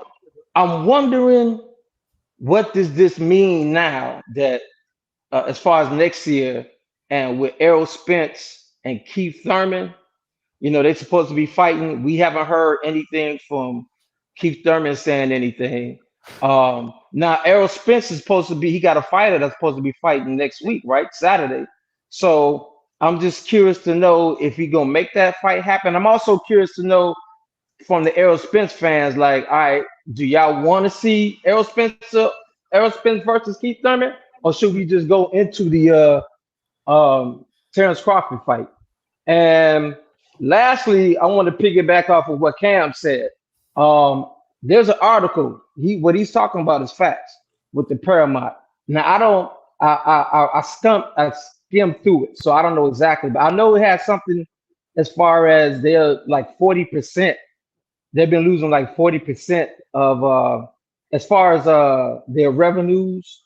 And I think what they're doing is they're, instead of being a standalone app like Showtime being standalone, they're trying to do some different things. But it is some things that's happening, that's shifting with Showtime and with Paramount.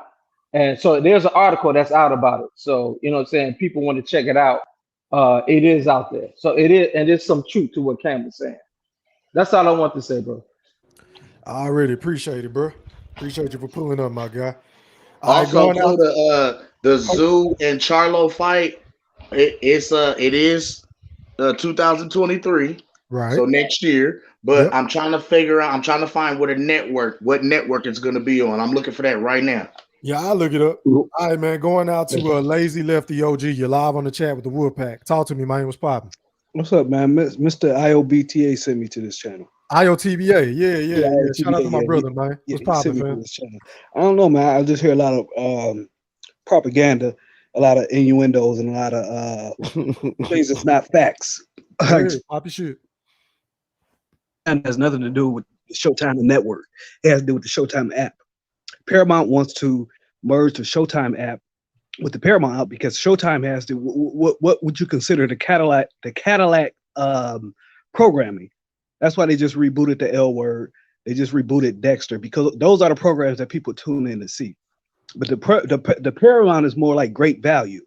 You know what I'm saying? So they want to bring the premium IP, intellectual property of Showtime into Paramount. So number one, Showtime, the cable station is going nowhere.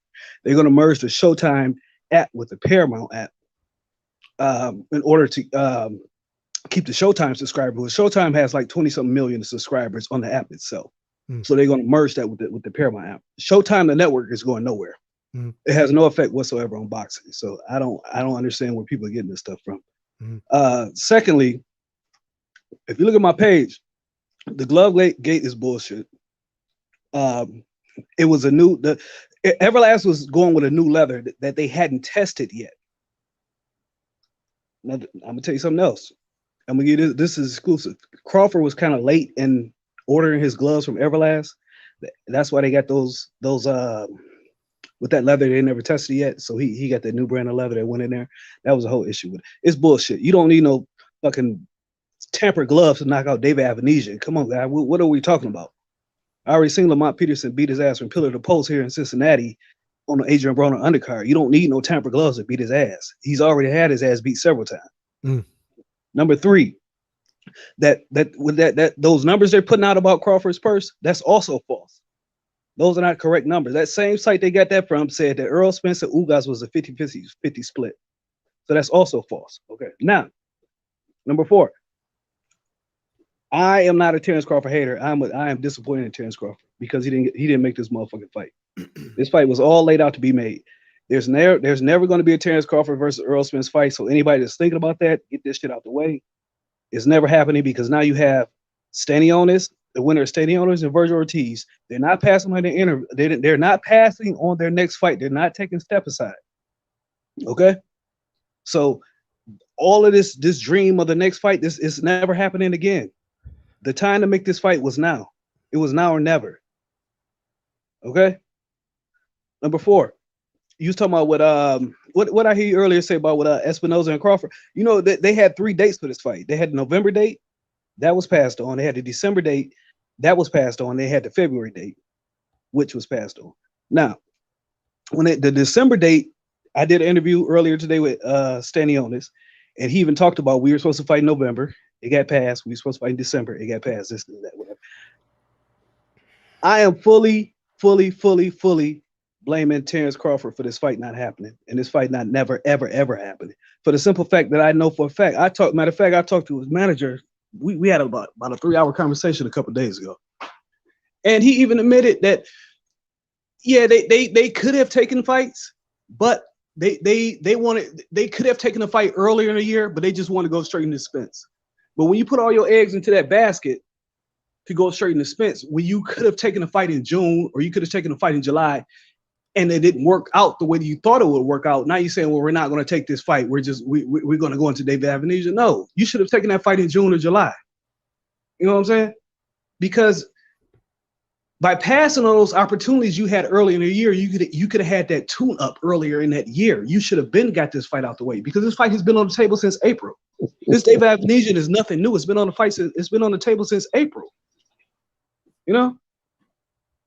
So it's just been a whole bunch of bullshit, man. I'm not saying the dude duck. Maybe he felt like he wasn't ready to go into the Earl Spence fight, but he should have taken that fight in June or July.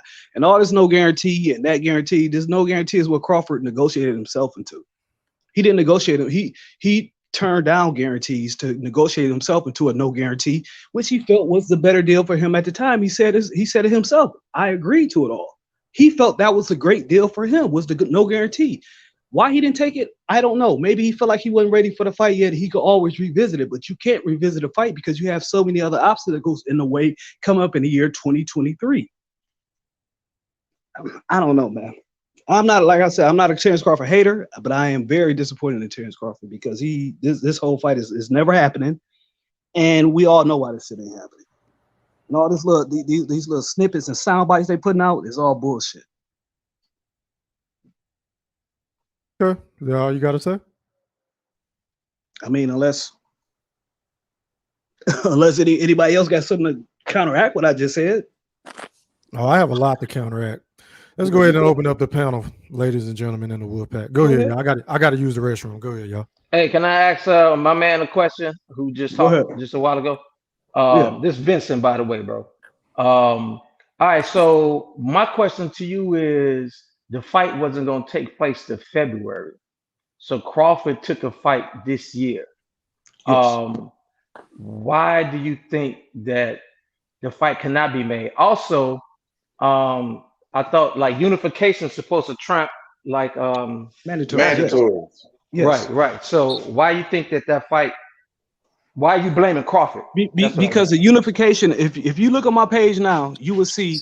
I just posted the interview I did with Stanionis today, where he clarified the Earl Spence step aside situation. If you search Chicken Talk on Twitter, on YouTube right now, you'll see it, where he clarified the Earl Spence situation.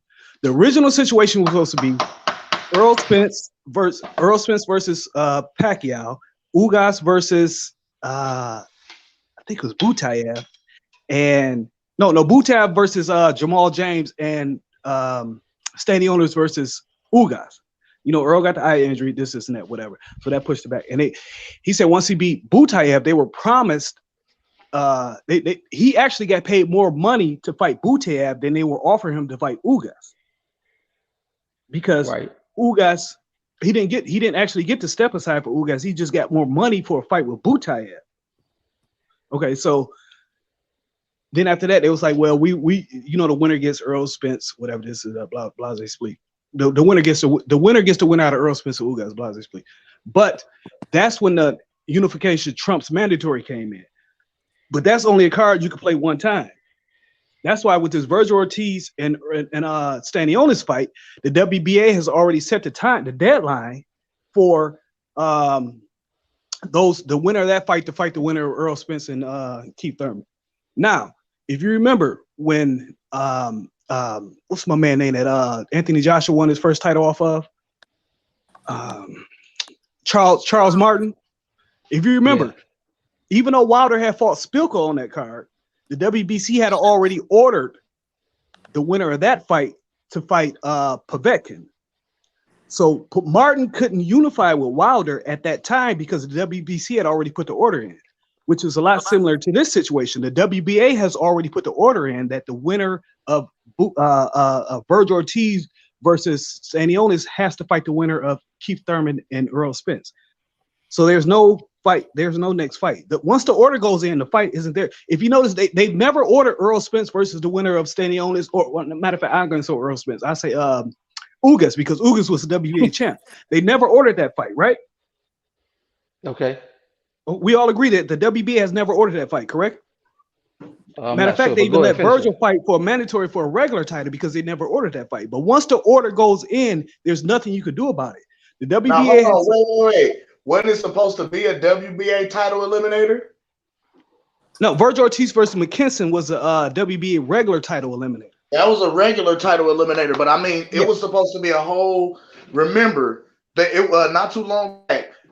It was supposed to be a whole WBA like tournament, which was like a title eliminator. Yeah. We talked about that today. I got that on my page right now. We talked about that today. But when Earl Spence went out with the eye injury, they ended up making Ugas versus Pacquiao. That's what stopped the eliminator. Eliminator was supposed to be Butayev versus Stanionis and Ugas versus what do you say? I think it's Maestri or some shit. I don't know. No, Butayev versus Jamal James. And no, it was Butayev versus Jamal James and Ugas versus Stanionis. Yes. That was supposed to be the winners fight. This and that. But right. Hey, hold on, y'all. Can I get a question in real quick? Go ahead, Big Fish. Lefty, you kind of made a blanket statement about the glove situation. So this it was bullshit. Hold on. God, you ain't let me get it out. Oh, my bad. So yeah, 95% of it is bullshit, in my opinion. Terence Crawford didn't need to cheat. He could have knocked him out in the first round if he wanted to. He carried him to the sixth, in my opinion. But my question is that you didn't see anything wrong with the process of how that was handled. Yeah, that's on the commission. That's not on Crawford. That's on the commission. Exactly. It's not on Crawford, but there is still an issue. So when certain people see something like that, they're gonna take the ball and run with it. The commission and the referee allowed that to happen. Now they have to do damage control, but on Terence Crawford's side because. But it's not Terence Crawford's side. Everlast. That's Everlast. No, I'm saying the blame is going towards Terence Crawford. Hold on, can y'all mute y'all audio? You got some shit going on in the background. The blame is going towards Terence Crawford, is what I'm saying, my man. Well, it shouldn't. Even though it's not Terence Crawford's fault. Terence Crawford didn't purposely make the glove rip. We all know that. Anybody with common sense know that. That's not what the complaint is by people with an intelligent complaint, a legitimate complaint. Any other fighter besides Avanesyan, Earl Spence, they wouldn't have let that go down like that. So what I'm saying is the man was already at a disadvantage talent-wise. You can't let the man face a guy that deadly, that skillful with a malfunctioning glove, bro. Come on, man. People got a legitimate right to complain. You got to email Brian.Dunn, DUNN. Hold on, let me go get my pen. Hold on. Let me get my pen real quick. Hold on. I didn't know you was gonna do that. You have to email him. Hey, hold on, y'all, because Lazy Lefty said a lot of bullshit that I totally disagree with earlier. Okay, so the first thing you said that caught my eye, you said Yordenis Ugas and Earl Spence wasn't 50-50 pay-per-view share? No. I said the same site that's claiming the site that these guys are using to claim Buzz Purse is the same site that said Earl Spence versus Ugas was 50-50. I'm saying the site is bullshit. Wait a minute, hold on. I just want to make sure I'm understanding you. So are you saying that the Earl Spence versus Yordenis Ugas wasn't 50-50 pay-per-view? No, it wasn't 50-50. No. How so? No, you talking about the pay-per-view? Yeah. No, it wasn't. How was it not? What do you mean? I said how pay-per-view share. I didn't say a guaranteed split. I said yeah, the pay-per-view share. It wasn't 50-50. How? And I'm asking you, how was it not? What you mean, how was it not? I'm asking you a question. How was it not? Because according to everything I done read, it was 50-50. Yeah, that you read from where? I can pull it up right here. As a matter of fact, this is. I'm sure. Hold on. Sure You've been talking. Sure You've been talking. It's my turn. You've been talking. I let you pop your shit. I ain't say a fucking word. This is DraftKings. Is this a credible source? Go to where DraftKings got the source from. I asked you a specific question. No, because DraftKings a credible source? Yes or no? DraftKings. No, nobody is a credible source because nobody knows. Wait a minute. So wait a minute. Hold on. So nobody is a credible source, but you expect for us to believe when it comes to pay-per-view splits, the only credible source you have are the state commission reports. Anything other than that is just. How do you find those? How do we find that? You can email Brian. Me. No, I'm serious. I'm being serious. Educate me. I'm being serious too. You can email Brian.Dunn, DUNN at Nebraska.gov. Wait a minute. So basically, you saying all this shit on the internet is capped. That's basically what you're saying. And when it comes to splits, it's capped. When the only source that you can rely on are the state commission reports, which tell you how much they were paid out. Splits are in contracts. You remember when Terence Crawford said, I can't post that contract because I get sued? You remember when he said that? Yes. Splits are involved in those contracts. Splits aren't part of the state commission report. The state commission report only give you guarantees. Only get the guarantees? Yeah. The splits are between the two parties. That goes into the contract, which is a violation the violation of basically all these all these websites is just putting out bullshit. And they don't have to be held accountable for it. Is that what you're saying? No. Oh wow. I mean that website everybody's getting the Terence Crawford shit from you. That dude lives in India. I knew that was bullshit, but that's like somebody Googling somebody's net worth and then they come back with the exact $2 million. Well, yeah, I'm not. That's totally, bro. That's totally different than the motherfucking. No, but I'm saying guaranteed that's being reported. It's different, but it's not. No, it's not. Oh, it's not the same. The dude lives in India. The dude that be writing that stuff lives in India. He just be saying shit that's you talking about. Hold on, you talking about a totally different source. I'm talking about draft. No. That same source. The same source on that website is the same source that says Earl Spence. That same source on that website is the same source that says Earl Spence versus Ugas was 50-50. Okay, and then I'm trying to figure out how the fuck are you blaming Bud for the fight not happening? It's all on Terence Crawford. How so? When Earl was the nigga that told, Earl was the nigga that told him to go get the belt. Hold on. Because I know get the belt. He went to go get the belt and said, nigga, what's popping? Earl told him, I'm going to go the fucking easier route. Explain to me, how is everything on Terence Bud Crawford? I will you know what the easy route was? No, don't tell me what you think it was. No, tell me what the easy route. He said at the same time he said the easy route. At the same time he said the easy route. You can look up site. You go on Google, type in SITE. You just told me Google was cap. Because Google was cap. At the same time he said the easy route. What was Bob Arum saying? What was Bob Arum saying at that time? Nigga, wait a minute. Did you just not say Google is bullshit? Did you not just say no? Because at the same look. Answer my question, bro. You doing a lot of talking around and dancing. It was Earl's idea to drive up. It was Earl's idea to drive up to Oklahoma to go see him. So don't tell me they got. Did you not say Google was capped? Yes or no? No. I said look up. Telling me to go back to Google because I'm telling you to get a direct quote from Bob Arum. I'm telling you get a direct quote. Okay. Y'all want to go what 2018? Okay, yeah, it don't matter what he said. Like saying 2018. Why would we fight these guys when we could just take $10 million to fight easier fights? Bomac also said that. I don't listen to what guys say. I listen to what they do. Okay, exactly. He did everything to avoid the fight with Terence Crawford. So again, I asked, how is it all on Terence Crawford? I'm talking about this fight being made at this time. Because this is what. So you want to move the goalpost. So we're going to forget about everything that happened in 2018, 2019, 2020, and 2021 with the horses and the cows and shit. You don't want to talk about that. You just want to focus on this. No, we can talk about it. What do you want to say? We can talk about it. That shit don't work. We can talk about it. That shit. We'll talk about it. I asked you. We talk about it. You remember in 2018 when Bomac said they got that big deal? He said we got $10 million to offer Crawford, to offer Spence, to offer, I mean, not Crawford. We got that $10 million to offer, or we got an unlimited amount of money to offer Thurman, Ugas, Spence. What happened, Porter? What happened to all those offers? They had that unlimited amount of money to offer. All them whole ass niggas didn't want to fight.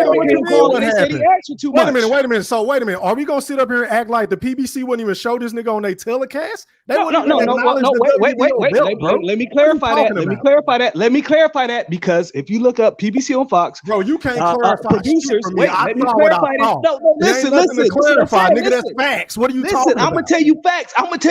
If you look up PBC, before I say my statement, I'm gonna tell you facts. If you look up PBC on Fox producer, look up Al Bernstein, not the one that does Showtime. And he told okay, you can tell me what you saw, and I'm gonna tell you who I talked to that worked for them. Telecast. Okay, yes you can tell me. Listen, you can tell me who you saw. I'm gonna tell you who I know for a fact worked on their broadcast. His name is Al Bernstein. He's a black guy. Bro, he's out of Los Angeles. You just dancing around the point, bro. That shit don't work. No, listen. Let me tell you. Showing this nigga on their telecast. Yes or no? Let me tell you why they didn't show them on the telecast. I asked you a specific question. I didn't ask you the reasoning behind it. I asked you a specific question. Were they showing this nigga on their telecast? Yes or no? Not the guy that works on Showtime. I did an interview with him also. And he told me the reason that they didn't show that on there. He said the reason they did not show that on there. Let me tell you why. He said the reason I just told you I don't want to know why. Okay, you don't want it, so you don't want facts. You don't want facts. Of course you don't want facts. Of course you don't want facts because you want to sit up and just filibuster and say your opinion when I can tell you people I actually talk to who know what the fuck was going on. Please, I know exactly what was going on. I've heard the story a million times, and I'm trying to tell you why they didn't show him. It had nothing to do with PBC. Listen, because I just told you I don't give a fuck about the backstory. You trying to use something that was misconstrued and taken totally out of context. It happened. It's not true. You don't understand why it happened. It was. All them niggas was ducking. Okay, that's all you wanted to fight all them niggas over there. It was always a motherfucking excuse. You come on here and I know for a fact why the shit didn't come up on there because people love to go back to that, and I'm trying to tell you why. Al Bernstein, who worked for PBC on Fox, also college football on Fox, he was a Fox employee. I've already interviewed the dude. We done talked a million of motherfuckers times. Bro, this shit about they didn't put the graphic on there. They didn't put the graphic on there because they know what the fuck going on too. Because there was a miscommunication. None of that Hollywood shit. Bro. Okay, well, I know. Hold on. Niggas who know me know that I know. It was a miscommunication for 3 years. No, it wasn't a miss. No, it only happened one time. They put him on there after that. That was one of the first broadcasts on Fox. That was one of the first broadcasts on Fox. It happened one time. Say that man's name. It happened one time. Okay. So wait a minute. Hold on. I gotta ask another question. That's cat. Wait, hold on, y'all. It happened once. Hold on, lazy. Ain't you the same nigga that said Tank would knock out Crawford in 5 rounds? Was you that nigga that said that was on my show? No, that was Tut. Who said that shit? That was Tut. You let that shit fly. What you mean? What the fuck you mean I let it fly? He was asking so wait a minute. You believe Tank can knock out Terence Crawford? I don't believe it. Anybody can come on my show and ask any questions. If you want to come on my show, you can ask I thought it was you. I thought when I have Earl Spence on there in a couple weeks, you come on my shit talking about everybody spreading propaganda. Nigga, that's propaganda. Tank, it was a joke. It was a joke. The problem is y'all listen to it was a joke. It was a joke. Oh, Tank even said at the end. Tank even said at the end. He said at the end, "I'm just playing." It was a joke. We were all in there joking. Nobody has the context of anything. Everybody run with a clip. He was just playing. It was a joke. What's the name of your YouTube channel? Okay. He was Chicken Talk. He was just playing. You're chicken. It was a joke. He said it at the end. He said, "No, I'm just playing." That was the end of it. We was all in there joking and cracking jokes. He asked a question because he's a big Tank fan. He's a big Spence fan. But he don't even want Tank fighting at 147. That's why it was so funny to us because we know each other. He said, "I don't want to see Spence." He said, "I don't ever want to see Tank fight at 147." The guy that asked the question. It was all a joke to us. We all joked. We moved on. Everybody took the shit serious. Bro, I can't get past you saying this whole shit is on Terence Crawford. I can't get past that. You still ain't made that make sense to me. You still ain't made what? I'm used to it. That shit don't make any fucking sense to me. I'm used to it, You saying that everything is on Terence Crawford as to why this fight ain't happened. You're just totally ignoring Errol Spence and all the bullshit he said. Because I know for a fact that Terence Crawford was offered this fight in November. Let me go back through the timeline. When I interviewed Bomac in April, he said, "Yeah, we got a fight coming up in June or July." Blah blah blah. The shit didn't come up. Like, what's going on? Well, we gonna wait on Errol Spence. Back and forth, back and forth, back and forth. November date had passed. Back and forth, back and forth. Okay, well, let's do December. Nigga disappeared. Didn't say anything to anybody for 2 weeks. Who? And then talking about, I'm gonna fight Avanesyan. Who you talking about? Now. Let me ask you a question though. Hold on, because everything seems to be so one-sided with you. You swear you don't hate, but it is one-sided. Hold on. Let me say this. Where in the fuck was Errol Spence? Facts are only one-sided. Because we ain't heard shit from this nigga. Please enlighten us. Where was Errol? What you mean, where was Earl? Yeah, nigga, where was Errol Spence during negotiations? Bud said he was nowhere to be found. Listen. Earl Spence side was already signed. Hold on, bro. Hold on. Let's stop this right now. That's cap. Let's stop this right now. Whatever Al brings to Terence Crawford is what. No. Let's stop this right now. What did Floyd say? What did Floyd say? Floyd don't even negotiate Gervonta Davis fights. What are you talking about? Floyd has no say in this. You better stop that cat. This Floyd shit just blows my mind because when I interviewed Stephen Espinoza, when I interviewed Leonard Ellaby, when I interviewed Bomac, when I interviewed all these people I've interviewed, nobody's brought up Floyd's name at all. So how did Floyd get in the middle of this? Crawford has never said Floyd's name. So how come Floyd said it 3 different times that the fight wasn't going to happen and the damn fight didn't happen? How does Floyd get in the middle of this? Because he has no. Floyd said 3 different times this year that the fight wasn't going to happen and the fight didn't happen. Cosmetology card with Jaleel Hackett on it. That's what this. That's what you're not answering the question.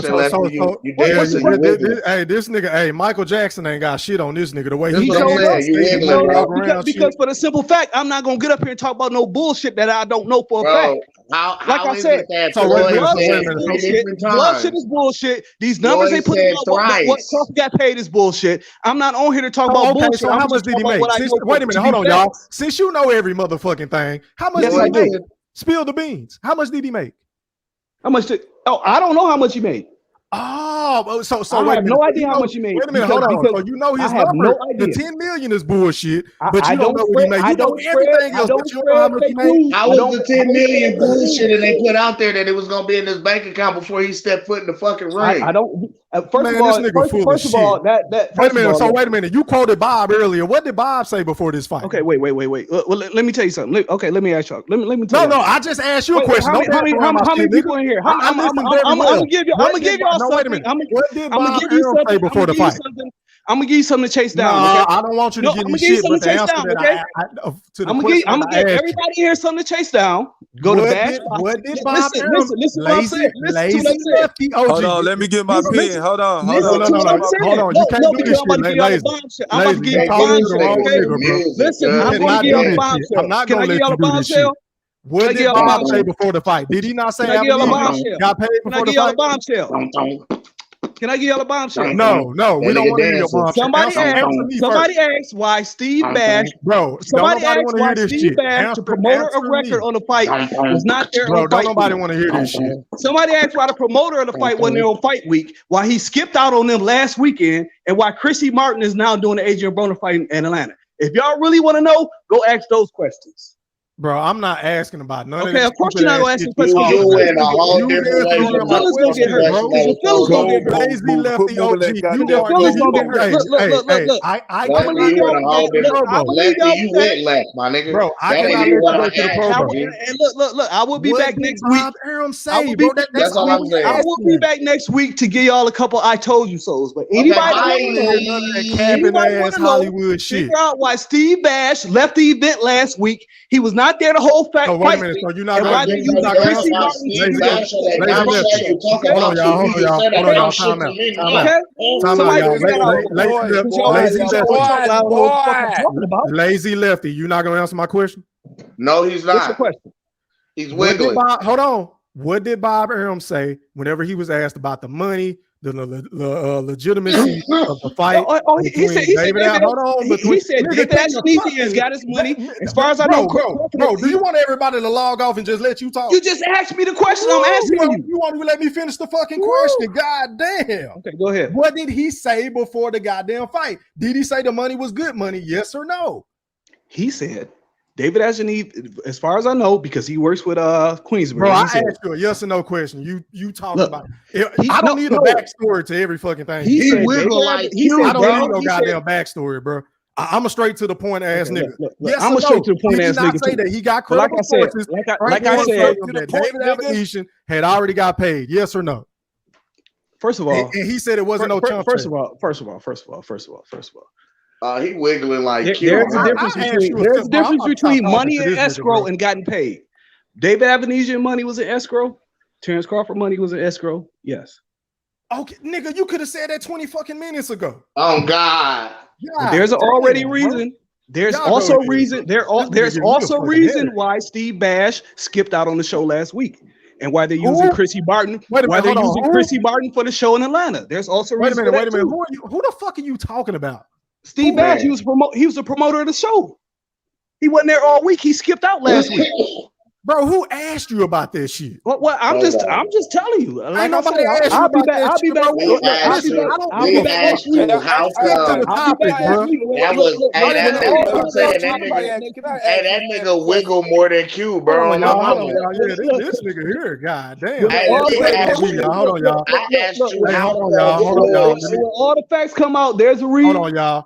Hey, D, you're live on the chat with the Woodpack. Talk to me, fam. What's popping, D? What's popping, man? This nigga bullshit. Yeah, man. I hear the one-sided. Hold on, man. Appreciate you having me on. Bro. Hey, man. You cutting into my time. PBC. Hold on. So. I'm gonna be back next week. I'm out. Yeah. You be out because I heard all that capping ass shit. This nigga just come on here. Look. The thing of it is, these niggas get one side of the motherfucking story, just like I told you about somebody else telling me that same shit. But for what I get though, Bud never said nothing about Steven Espinoza. Errol Spence ain't signed to Showtime or Fox. He signed to Al Haymon. So therefore, if the nigga say he ain't never got a guarantee, he ain't got no motherfucking guarantee. Next. Anyways. Yeah, man, y'all niggas was cooking like a motherfucker. You know what I mean? Look, I enjoyed my time on the show. I appreciate Mr. IoT. Hey, what you not gonna do is disrespect everybody, bro. Huh? You can bounce, bro. Hey, this other nigga is talking, bro. I enjoy my. I'm just letting y'all know I enjoy my time. Bro. Hey, don't come on here disrespecting my channel, bro, and my guests. I disrespect your channel. Bro, I said I was just telling y'all I enjoy my Shut time on the show. up, my nigga, and let this nigga talk, and then I'm gonna open the panel back up. God damn, nigga. Yeah. You don't want to answer shit anyway. Yeah, fam. I hear this capping ass nigga, man. Like I say, he getting all that shit from the PBC and all this other shit. Like I say, it's always one side, but I done heard from multiple niggas from that's on the content creators that say they talk to niggas inside the PBC saying Al Haymon don't want to fight, bro. So man, you niggas need to stop with the capping shit. And the next thing is this: the nigga Spence got 2 of the sanctioning belts that he got out of the 3, then already then approved the fight. So man, this shit ain't fucking happening, man. Y'all can miss me with that shit though. But hey, I'm gonna jump right back on because I'm about to jump on the interstate, man. I'm gonna jump right back on, bro. All right, that's a bit. All right, the panel back open, fellas. Y'all go ahead. Man, goddamn, what they put in that boy activated juice, man. Man, that nigga was full of shit. That nigga don't answer shit. The Lakers suck. Hey man, that nigga that was the opposite Ron Boy Fresh, man. Man, that nigga come on here with all these goddamn sources. Can't tell us shit, don't know shit, but know everything. Like nigga, make it. That nigga care. Don't work on well, me, check bro. this out. It was like I thought I was listening to Ron Boy Fresh. All he had to do was say Slim. Oh, Yeah, Mo. yeah, It would have been the same shit. Ron ain't got shit on that nigga. Yeah, I don't know nobody. Man, I don't think nobody can fuck with that nigga there, boy. Nigga talking about all these goddamn interviews. Like, nigga, I ain't asked you about none of that shit. Yo, E-Thriller. What's good? I was going back and forth with your favorite actor. Who? Who do we know? Who's the biggest goofball you know that acts on YouTube? Acts on YouTube? I don't have a clue, bro. His name starts with an L. Shit, I don't even know what you talking about, bro. You know what I'm talking about, right? No, I don't. Really? No. I'm not gonna say his name. You said with an L? Yeah, man. Shit, just DM me. If it's another content creator, just No, just he's DM not a me. content creator. He just acts. Remember, he had the Popeyes, the Dunkin' Donuts, and he was. Oh, you nah. Hell nah. He worked in Lenore. Hell nah. No, I know, but like I was going back and forth with him on IOTBA, and okay. It's talking about how if Earl Spence talking about how he wasn't 100% and for the Sean Porter fight, but if he was 100%, he would be able to do this and that. I'm just like, that's an excuse. He's like, no, it's not an excuse. It's actually happened. If he wasn't drinking and he was working out and taking boxing seriously, he would have done much worse to Sean Porter. He would have maybe stopped him. I'm just like, bro, that's an excuse. Like, hey man, somebody at a game or something. Hey, mute your that's audio. what I mean. God damn. Like this guy was trying to make it seem like excuses. Hey, so better.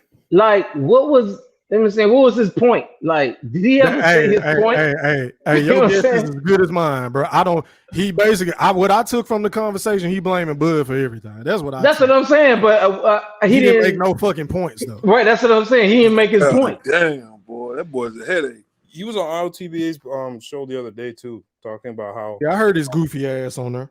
Yeah, he was talking about he's trying to defend Wilder and all that stuff and how the glove. Yeah, and IOTBA killed that nigga that night. I heard that shit. And when IOTBA beat you in a debate, you're really bad because IO's not that good. Hey man, I ain't gonna let you talk about my nigga IO like that, bro. That's why he be smacking you around right there. No, bro, I beat him every single time. Like he's not even that hard to debate. Like he'll just start making fun of you and then get into your head mentally, and then you'll start losing. Already, man. Counter open, y'all. Y'all go ahead and rock, man. Man, I don't know what to say about all this. All this goddamn propaganda is crazy. That shit to me sounding so much like propaganda. I done heard so much propaganda tonight, man. Oh my God. Yo, Quentin, I want to smoke with you, man. Everybody else gets at you. I don't get no parts no more. Oh, more wiggling? Oh shit. Oh. I don't know if I can handle no more wiggling, man. I want a paper. I don't know what we can debate about because you so caught up in the boots, bro. I'm trying to figure out what you see in Boots that makes you think that he's just gonna. Tell me what you see in him. All right, he's a 168 pounder.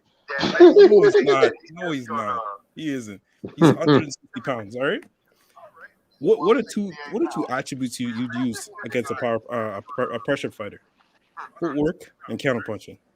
Boots has that in galore. Like him and Terence are probably the best movers at 147. I feel like it's a young man's game, and I feel like Errol Spence was never taking care of his body only until like 2020, when the eye injury and the accident got him serious about boxing. But what he did before 2020 and 2022.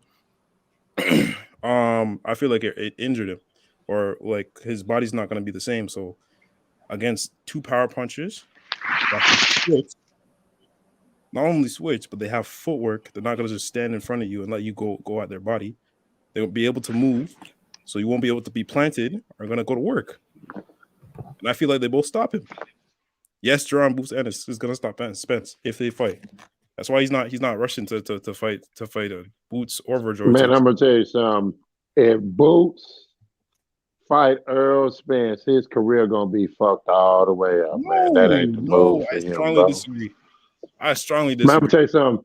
Them rabbit punches that Boots is known for, them rabbit punches behind the ear that he get a lot of his knockouts with. Nah, those aren't. Them those rabbit aren't. Punches, don't act like you ain't seen none of them. Panel, hey, hold on, y'all. Am I lying, panel, about the rabbit punches? Hey, hold on, y'all. Man, we got somebody that just tapped in with us, bro. Going out the. Hey, man, somebody got some audio, some feedback in the background. Mute your audio, man. Please mute your audio. Panel etiquette. Going out to Zell. You're live on the chat with the Wolfpack. Talk to me, man. What's popping? Hey, I ain't gonna be on here long. Didn't that guy that was talking crazy? Didn't he claim it was 3 fight dates for the fight?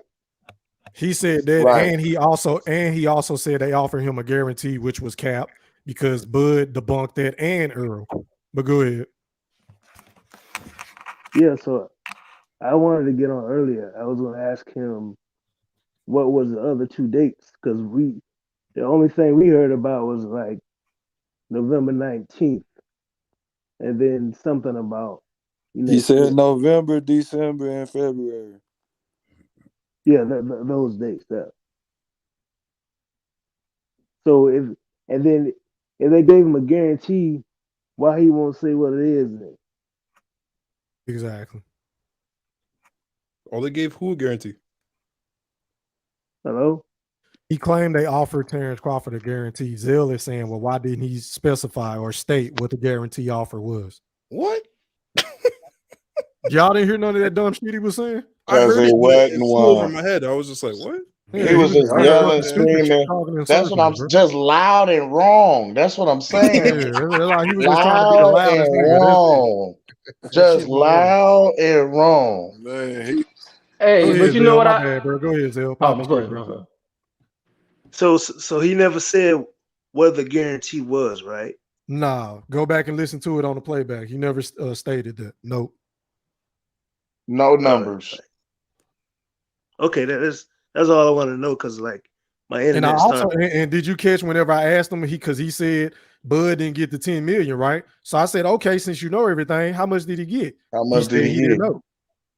Bro, I asked So how him. the fuck you know he didn't get 10 million? But then whenever I ask you how much did he get, you don't know that either. Bro, I asked him 6 times. Well, how come if Floyd has nothing to do with it, how come he said 3 times that the fight didn't happen, it wasn't gonna happen, and it didn't happen? He said, if you didn't hear from me or Fight Hype first, ain't happening. He said it not once, But not twice, Didn't Fight but Hype announce the thrice. fight? Didn't they announce they the did. November That was 19th fight, Cam? So they did. That was the part that was confusing because they did report. Now that was the that it confusing was part done. because they. Yep. But I'm about to say, was it announced or was it? Because remember, we kept getting that bullshit. It's set for pending lawyer language. Mm-hmm. You feel me? So that wasn't really an official announcement to me, because all of that pending shit was still smoke and mirrors. Like the Wiggler from Nebraska. Nah, that was bad lefty and Q. I didn't seen it all tonight. I asked that man 6 times a question. He said, "Hold on, man. Let me just say this. Hold on. Let me just." No, bro. It's a yes or no question. But let me just say this. See why they call them lefty shit. He went all the way left. He nigga act like we asked him to take the SAT or some shit. Like nigga, we asked He you went left real bad. yes or no? Well, this did this and let me say this. Like nigga, what? But I'm gonna just say this. I said, wait, how come Floyd didn't add? How come Floyd said the fight wasn't gonna happen, but it wasn't gonna happen? Well, if you check out why Chrissy was still doing the show, nigga, who the fuck is Chrissy? Yeah. That's your man, Z3. That's your man. Yeah, hey Q, That's hey, Q, your man. I think that made the cut, bro. That's gotta be a cut right there. That's gotta be, bro. We asked him like, yo, how he went a whole different way. That nigga spoke. Yeah, he talked cockeyed. That's bad lefty OG for real.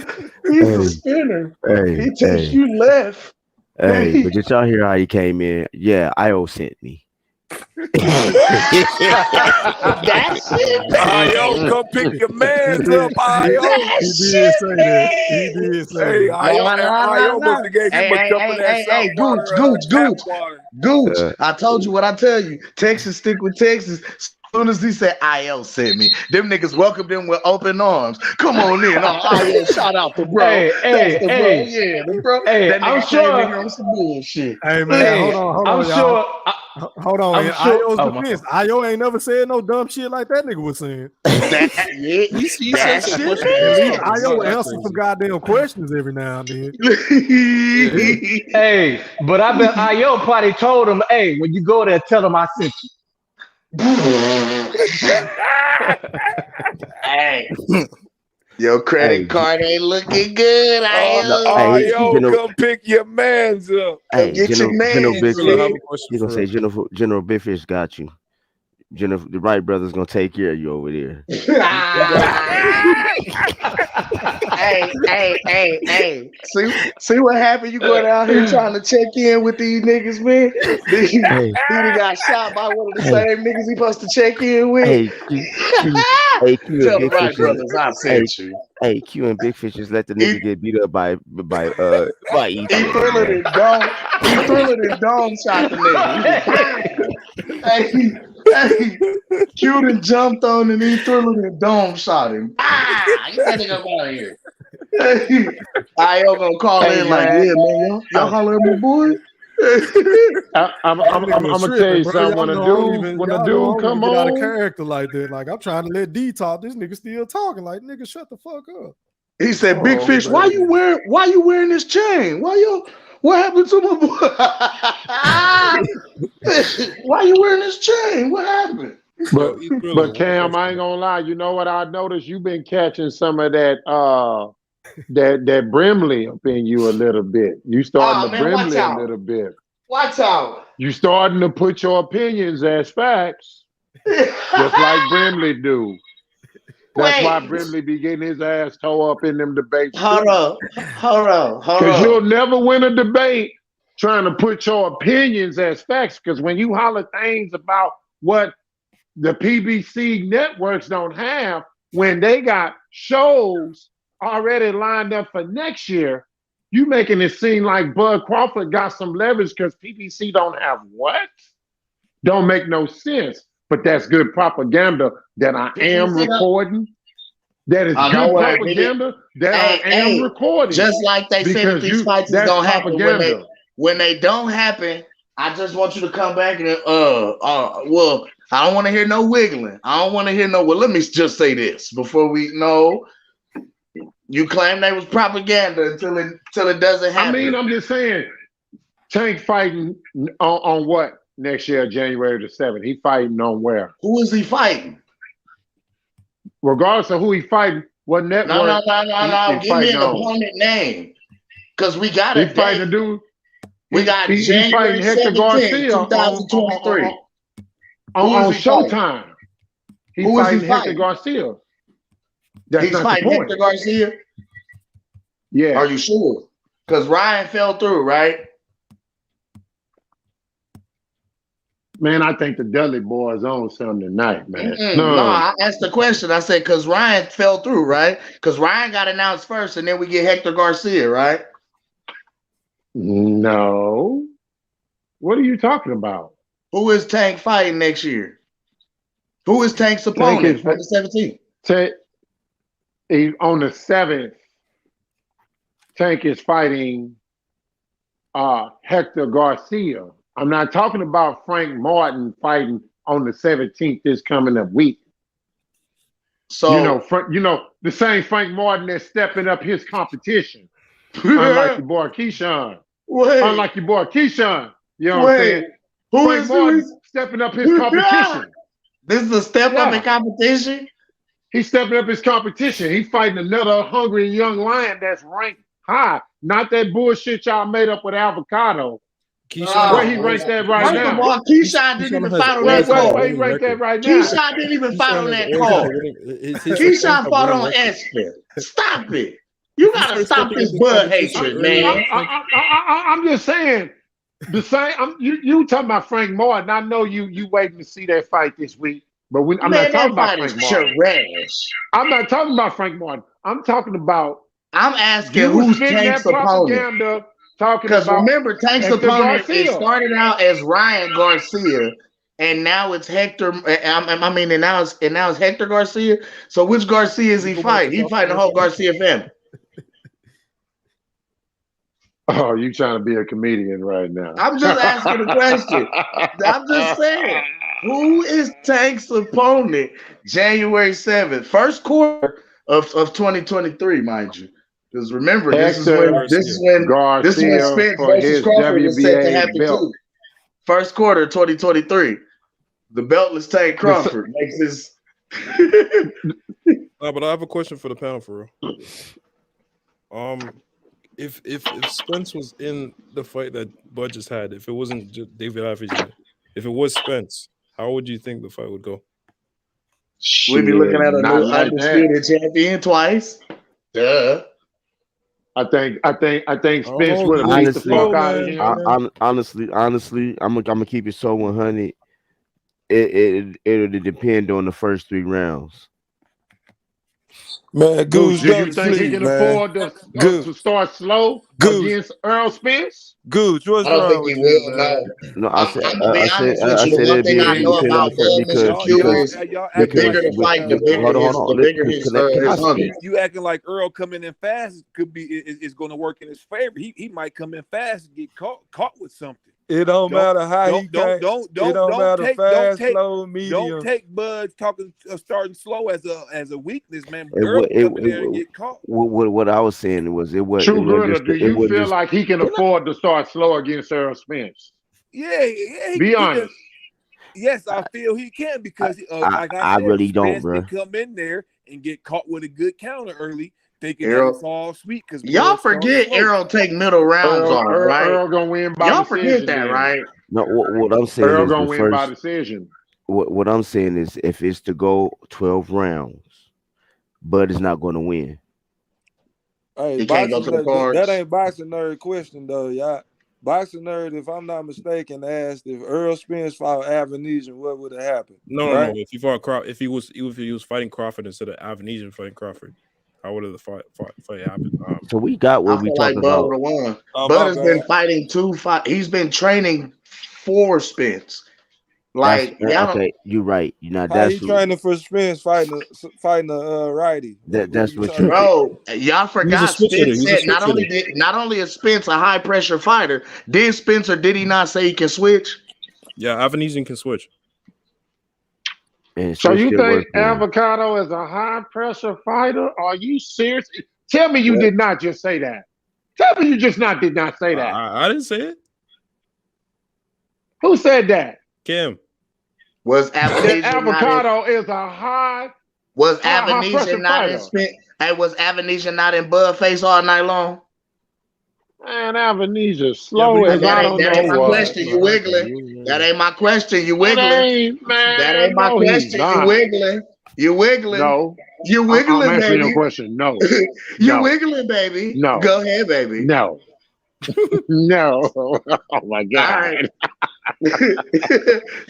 Yeah, you wiggling. So Avanesyan wasn't in Bud shit all night long. Contender. Be more than what he was. So Bud didn't show y'all he could fight on the inside against a bum. Yeah, he did. Man. Let y'all tell her he couldn't fight on the inside though. He couldn't fight in the phone booth. Y'all see how these goalposts keep moving, bro? I would love for him to I would love for him to pick up the phone for Earl Spence. Man, tell Uncle Al to let Spence come outside. I would love that. Y'all gotta tell Uncle Al to let Spence outside. Right now, listen. Right now, Al Haymon is treating Errol Spence like an overbearing mother. He can't come outside. He can't play. He can't do nothing but stay in the house. Oh, come on, Cam. Al, that man is outside again. Al, that man outside again. Are you gonna pay him what he worth so you can get the fight? Because you don't want to sell it to nobody else. Hey, y'all seen Earl T? You seen who he was on the phone with? Al, please.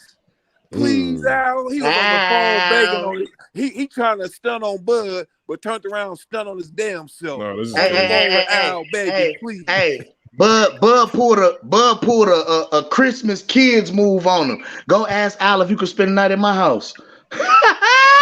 Tell him we gonna get 25 million over here. Al, can I go over to Bud house this weekend? They paying 25 million. Hell no, get your stinking ass in the car. You going home. And don't ask again.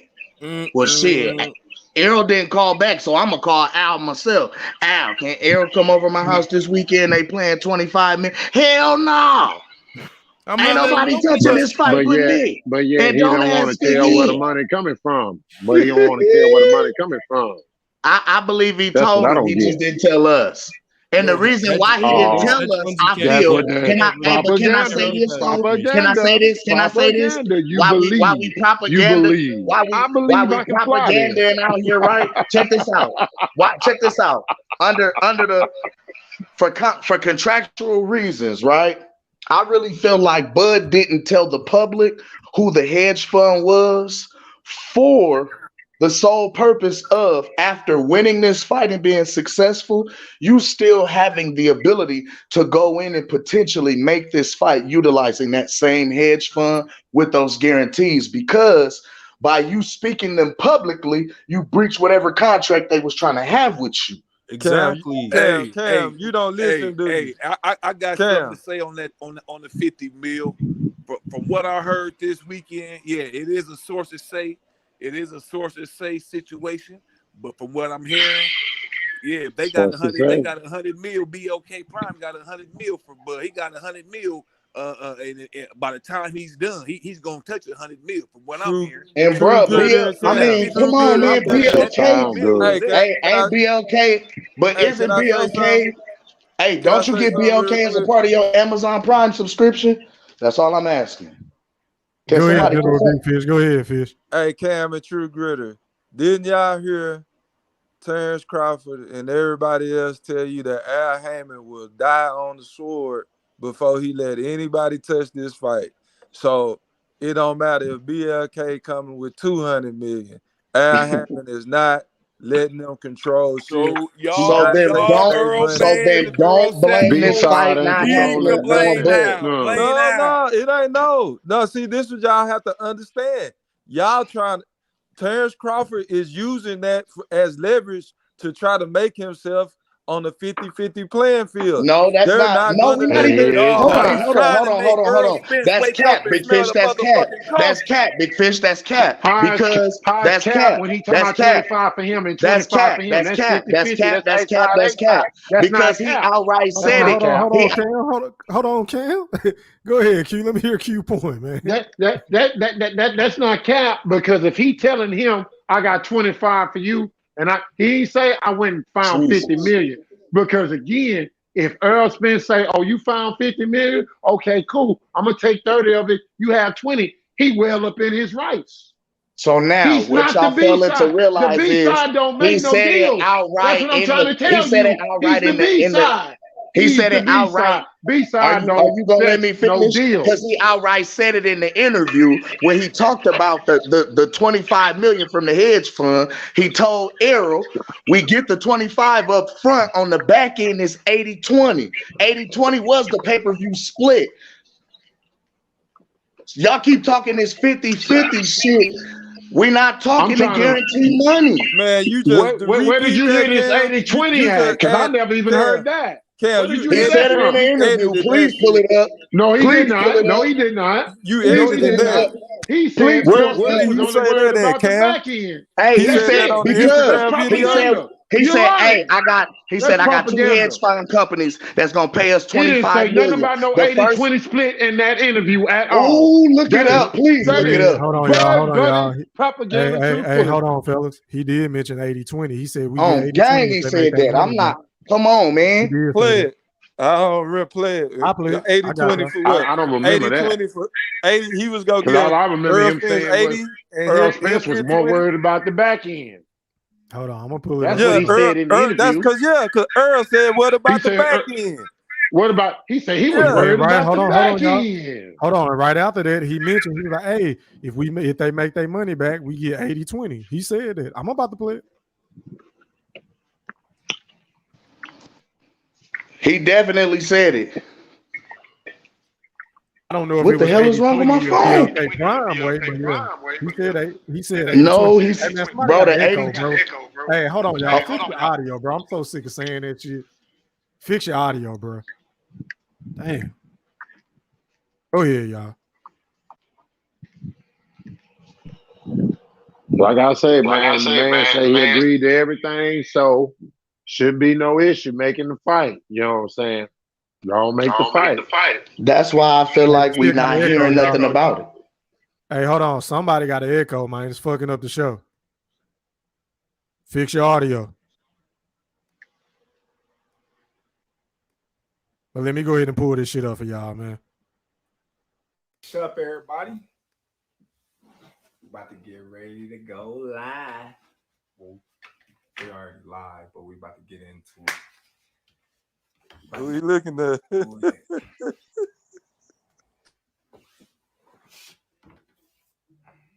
The contract until August, and you know, it was just kind of like a regular contract. You know, it was initial proposal. It wasn't even a contract. It was a proposal. And Spence, Crawford, the intentions of us fighting. Okay, so we going on the basically the negotiations of what a contract would look like before we actually got the actual contract. Al goes in to saying a guy that I don't know, never represented me, Callahan, affiliated with Team Crawford, have This is Callahan. no whatsoever place in Team Crawford's, you know, stable, representing me in a contract which I have no nothing upon that I agreed to. So basically that was a standpoint of what the contract would look like. So basically I'm talking to Al and I'm like, Al, come on, man, I don't even know this guy. You know, how can you do that? And he's like, well, the guy stated he's a part of your team and whatnot. And you know, we going back and forth, you know. I was a good dude, man. I was a, you know, charming guy, you know. He's a cool dude, you know. I kind of like talking to him, but at the same time, Spence is our guy. I'm not. So of course he's gonna do what's best for, you know, his fighter, his guy. That's like, you know, any other manager / advisor would do. He would do the best for his fighter. So, you know, me and Al, we talks on the phone, you know. I get advice from other guys in PBC. They tell me, you know, be careful, make sure the deal is right. They tell me, make sure you don't get fucked. You know, just normal things from guys that's in they stable that I'm friends with. You know, I honestly can say I'm friends with. So, you know, we going on and on, you know, and of course me and Al, you know, we going back and forth about, you know, the numbers. We're not going back and forth about anything else. We just going back and forth about the numbers. All in all, I have two companies, you know, that reach out to me that, you know, wanted to give me and Spence $25 million guaranteed. $25 million guaranteed up front. So a real guy like myself, I call Spence. Hey, bro, look, listen, you know what I mean? I got this company that's willing to give us $25 million a piece, guaranteed. What's up? What you gonna do? He like, 25 million. What about the back end? I'm like, dude, listen.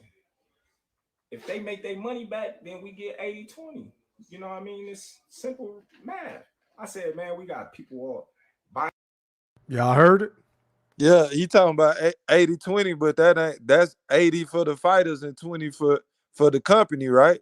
So then the 80 have to be divided up between Spence and Crawford, right? Yeah, or maybe the 80 goes to damn, man, somebody audio fucked up. Yeah, like I was saying, man, maybe the 80 go to the company. He didn't really specify that, but he said 80-20. So I don't know. Yeah, if I'm not mistaken though, I think how the pay-per-view thing works out the jump, 45, maybe 45% of that goes towards the you know what I'm saying, the people who doing it, like Yeah, pay-per-view or whatever. that's a fact. So Yep. yeah, so that other small change, they gotta split that among themselves. Hey, the point still remains the same. He is trying to leverage himself to get a more favorable deal for himself, which he should do. That's not my complaint at all. It ain't even, it's what I'm saying, not even a complaint.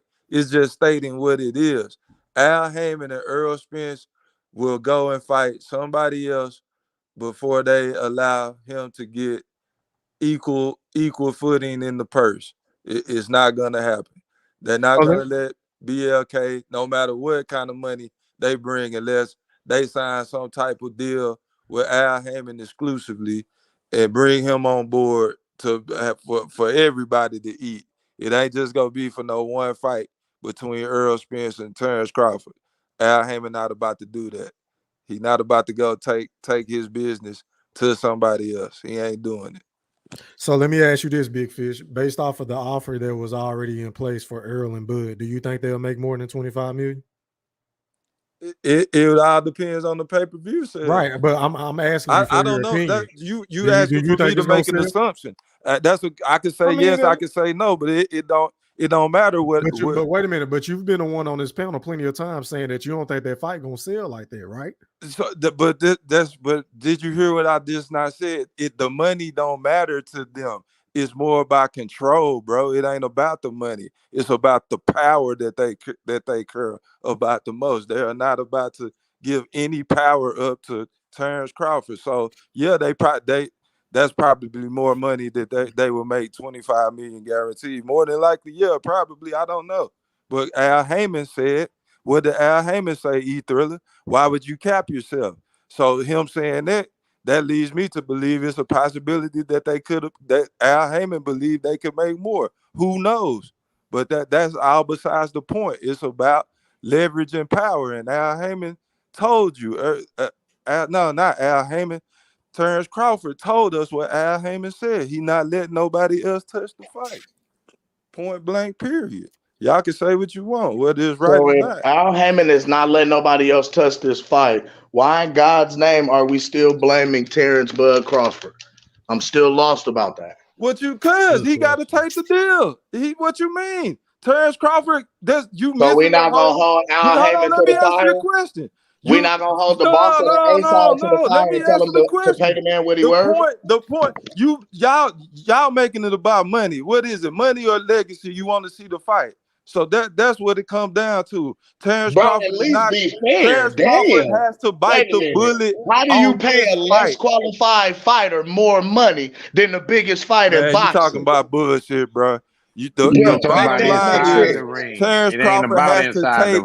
He has to take the Now it's deal. not about legacy, He it's has only to. about money, bro. He The go man, keep doing. his legacy is already cemented because he's already been fist casted to go where Yeah, your boy was trying to for get to. 30% Number of one, boxing but fans, number two, 30 however, to how is it that 25% you of would boxing allow a fans are fighter like the impressed. Mikey Garcia 30, to get paid more 25 money to and a 20% of 50-50 boxing guarantee, fans but you're is not gonna impressed with give Terence Bud Crawford's Crawford resume. something? That makes no sense.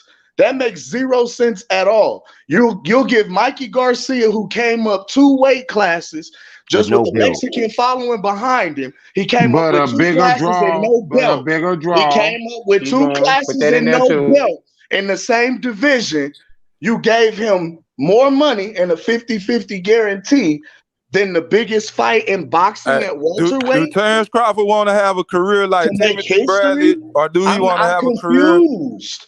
Do Terence Crawford want a Timothy Bradley Hall of Fame career, or do he I'm want a Floyd confused. Even Mayweather? if you took and gave them, you could have gave Errol 8 million and Bud 6, and they would have took it.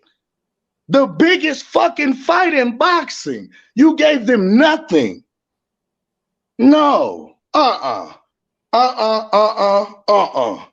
That don't make sense at all.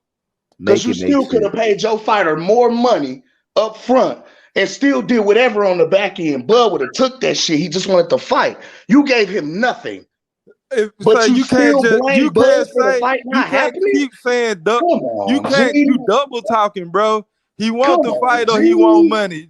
Which one is it, bro? No, I'm saying even which if he one would have is it, paid man? him, You I just said something. You said two different figures things. when I said 8 and 6. He could have paid Spence $8 million as the A side, gave Bud 6 because that's what he's been getting, and that's still more money than any of them have seen in a payday, right or wrong.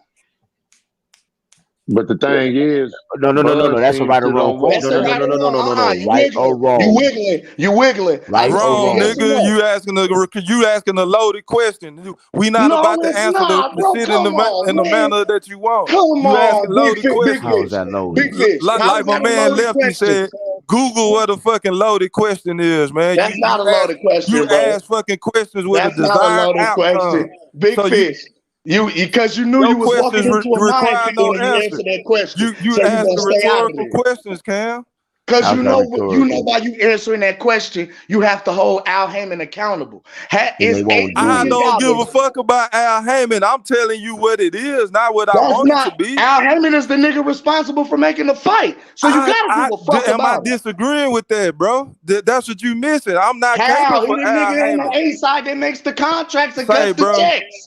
Al Haymon gives me nothing, bro. I don't give a fuck about Al Haymon. How do you not hear what I'm saying? I'm telling you, not speaking from my point of view.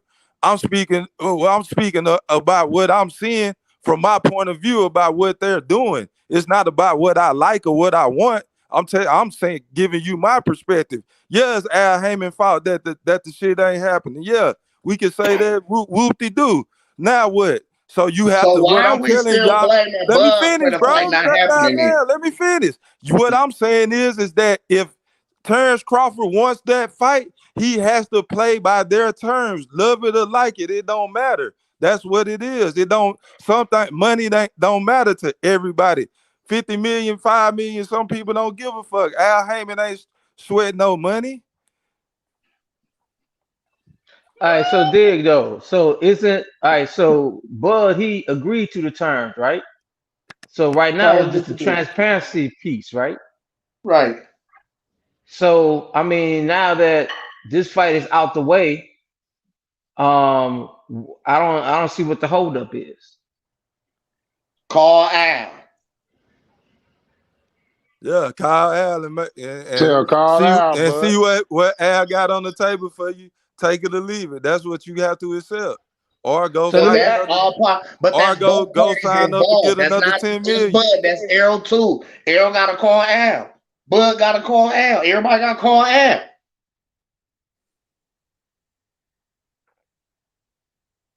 It's been that. We've been saying that. That's the stance we've been defending from the jump. If we aren't in control and we not cutting the checks, we got to call somebody else. We've been looking at the nigga that's cutting the checks, telling you hold him accountable. Y'all still blaming us. It's y'all boss. Y'all the A side. Call Al. Already, man. And with that being noted, we've been on for 2.5 hours, man. Let's wrap up this show. Going out to Killer Cam, man. Closing thoughts, man. Hey man, hey man, y'all already know what it is. Old Town in this thing, stand up. We out here catching bodies all weekend. We on the panel catching bodies. We in the ring catching bodies. We out here dropping them cold, man. 100% KO ratio. You know what we do, man. 3-time division champ, man. Undisputed in one. About to clear out another one. Y'all know how we doing. Call Al, man. Y'all want. Hey, call Uncle Al, see if Errol can come over and spend the night, man. That man is outside again. Al, that man outside. Hey, man, one half of the Deli boys in this thing. Gooch, get the tables. Y'all know how we rocking. Go on, pull up the Xbox in the U, hit the like, make sure. Hey, much love. One love to the Mac Mom, to the Wolf Pack, E Thriller, man. I appreciate everybody on here, man. Much love to all y'all, man. Mr. Q, I gotta learn to dance like you and Lefty, man. Appreciate you, Cam. All right, man. Going out to Vincent, man. Closing thoughts, my brother. Man, bro, always a pleasure, man. Appreciate the panel, man. Everybody got like good things to say, man. I just want to close out with this, man. You know, Terence Crawford said he wanted to fight this year. He got the fight out the way. You know what I'm saying? I don't understand what the big deal is for them to go ahead and pick up negotiation where they left off at and make this fight happen. But real talk, bro. Love y'all, brothers, man. Peace out, man. On to the next one. Thanks, fam. Peace. Appreciate you for tapping in, my guy. All right, man. Going out to Boxing Nerd 101. Closing thoughts, man. Oh man, it was a great night of debates, man. Cooked off chicken talk, and General Big Fish got General Big Fish got in the ring, man. It's been a while since I heard of General Big Fish.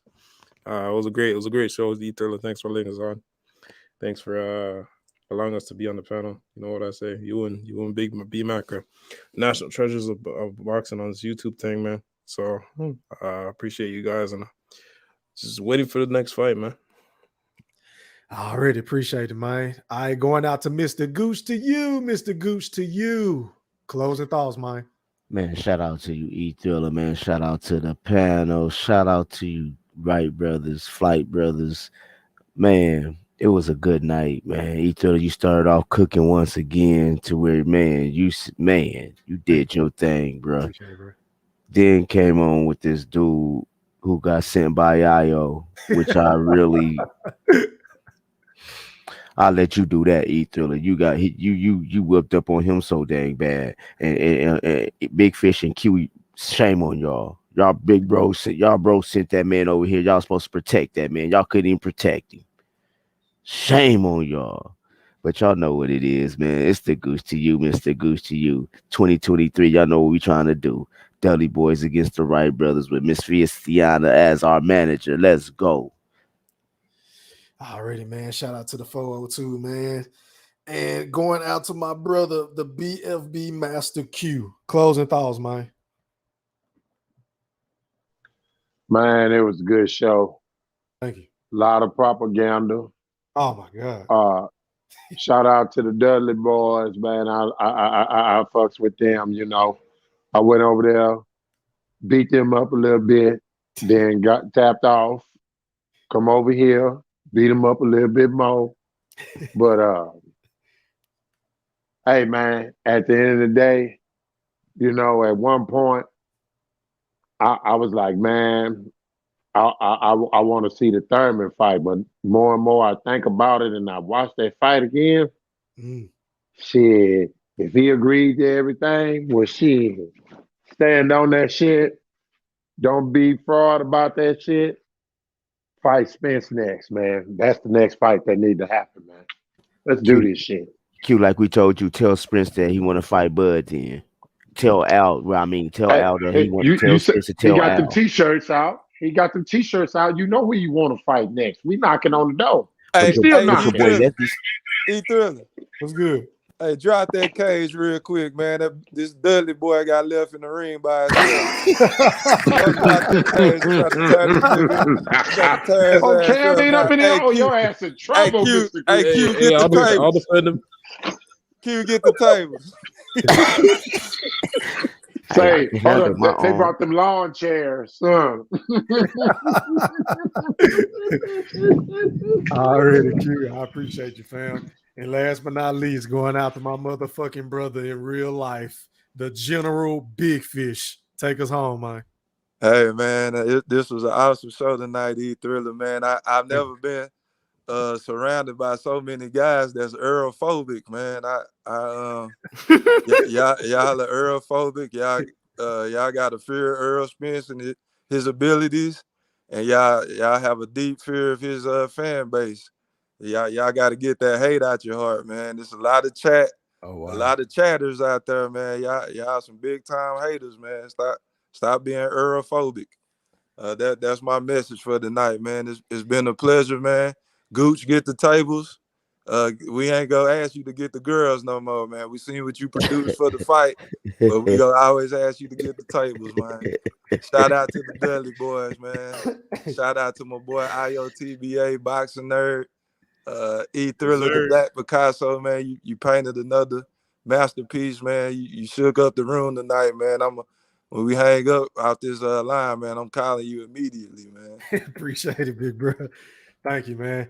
All right, man. Shout out to everybody that tapped in with me on the panel, man. Shout out to everybody in the chat. Shout out to everybody in the playback game. Drop a comment. Make sure you hit that like button. Get them fucking likes up to 200. My likes ain't adding up, man. Got 488 views with 151 likes. But it's all good. Until next time, man, we are gone. Shout out to everybody that sent me a super chat, Cash App. I apologize I wasn't able to read everything. Until next time, I'm gone. Holla. Yo, what's up? This is B-Hop. I'd like to say, what's up, man? E Thriller, the Black Picasso. What's going on? This is the champ, the Hall of Famer. Respect, the undisputed. Yeah. Are you not entertained? Are you not entertained? Is this not why you are here? The Black Picasso cleaning up the sport of boxing, speaking facts over the gossip. Haters all up in the comments. I ain't here to be liked, but smash that like and noti button. We don't sugarcoat nothing, just healthy boxing discussions. E-Thriller, painting these pictures oh so vivid. Applying Duke, Coach K, that straight full court pressure. Only God could judge me, so tell these chumps ducking smoke. Remember one thing that the boxing guys don't like, ugly. Shut out Big Fish and everybody that joins the panel. For all my new supporters, sub to the channel. Like Floyd say, it's easy work. That bait jab with that left hook send them straight to sleep. Experts, we the experts. We never sugarcoat. Tune in to Black Picasso. Sit back, enjoy the show. Enjoy the show.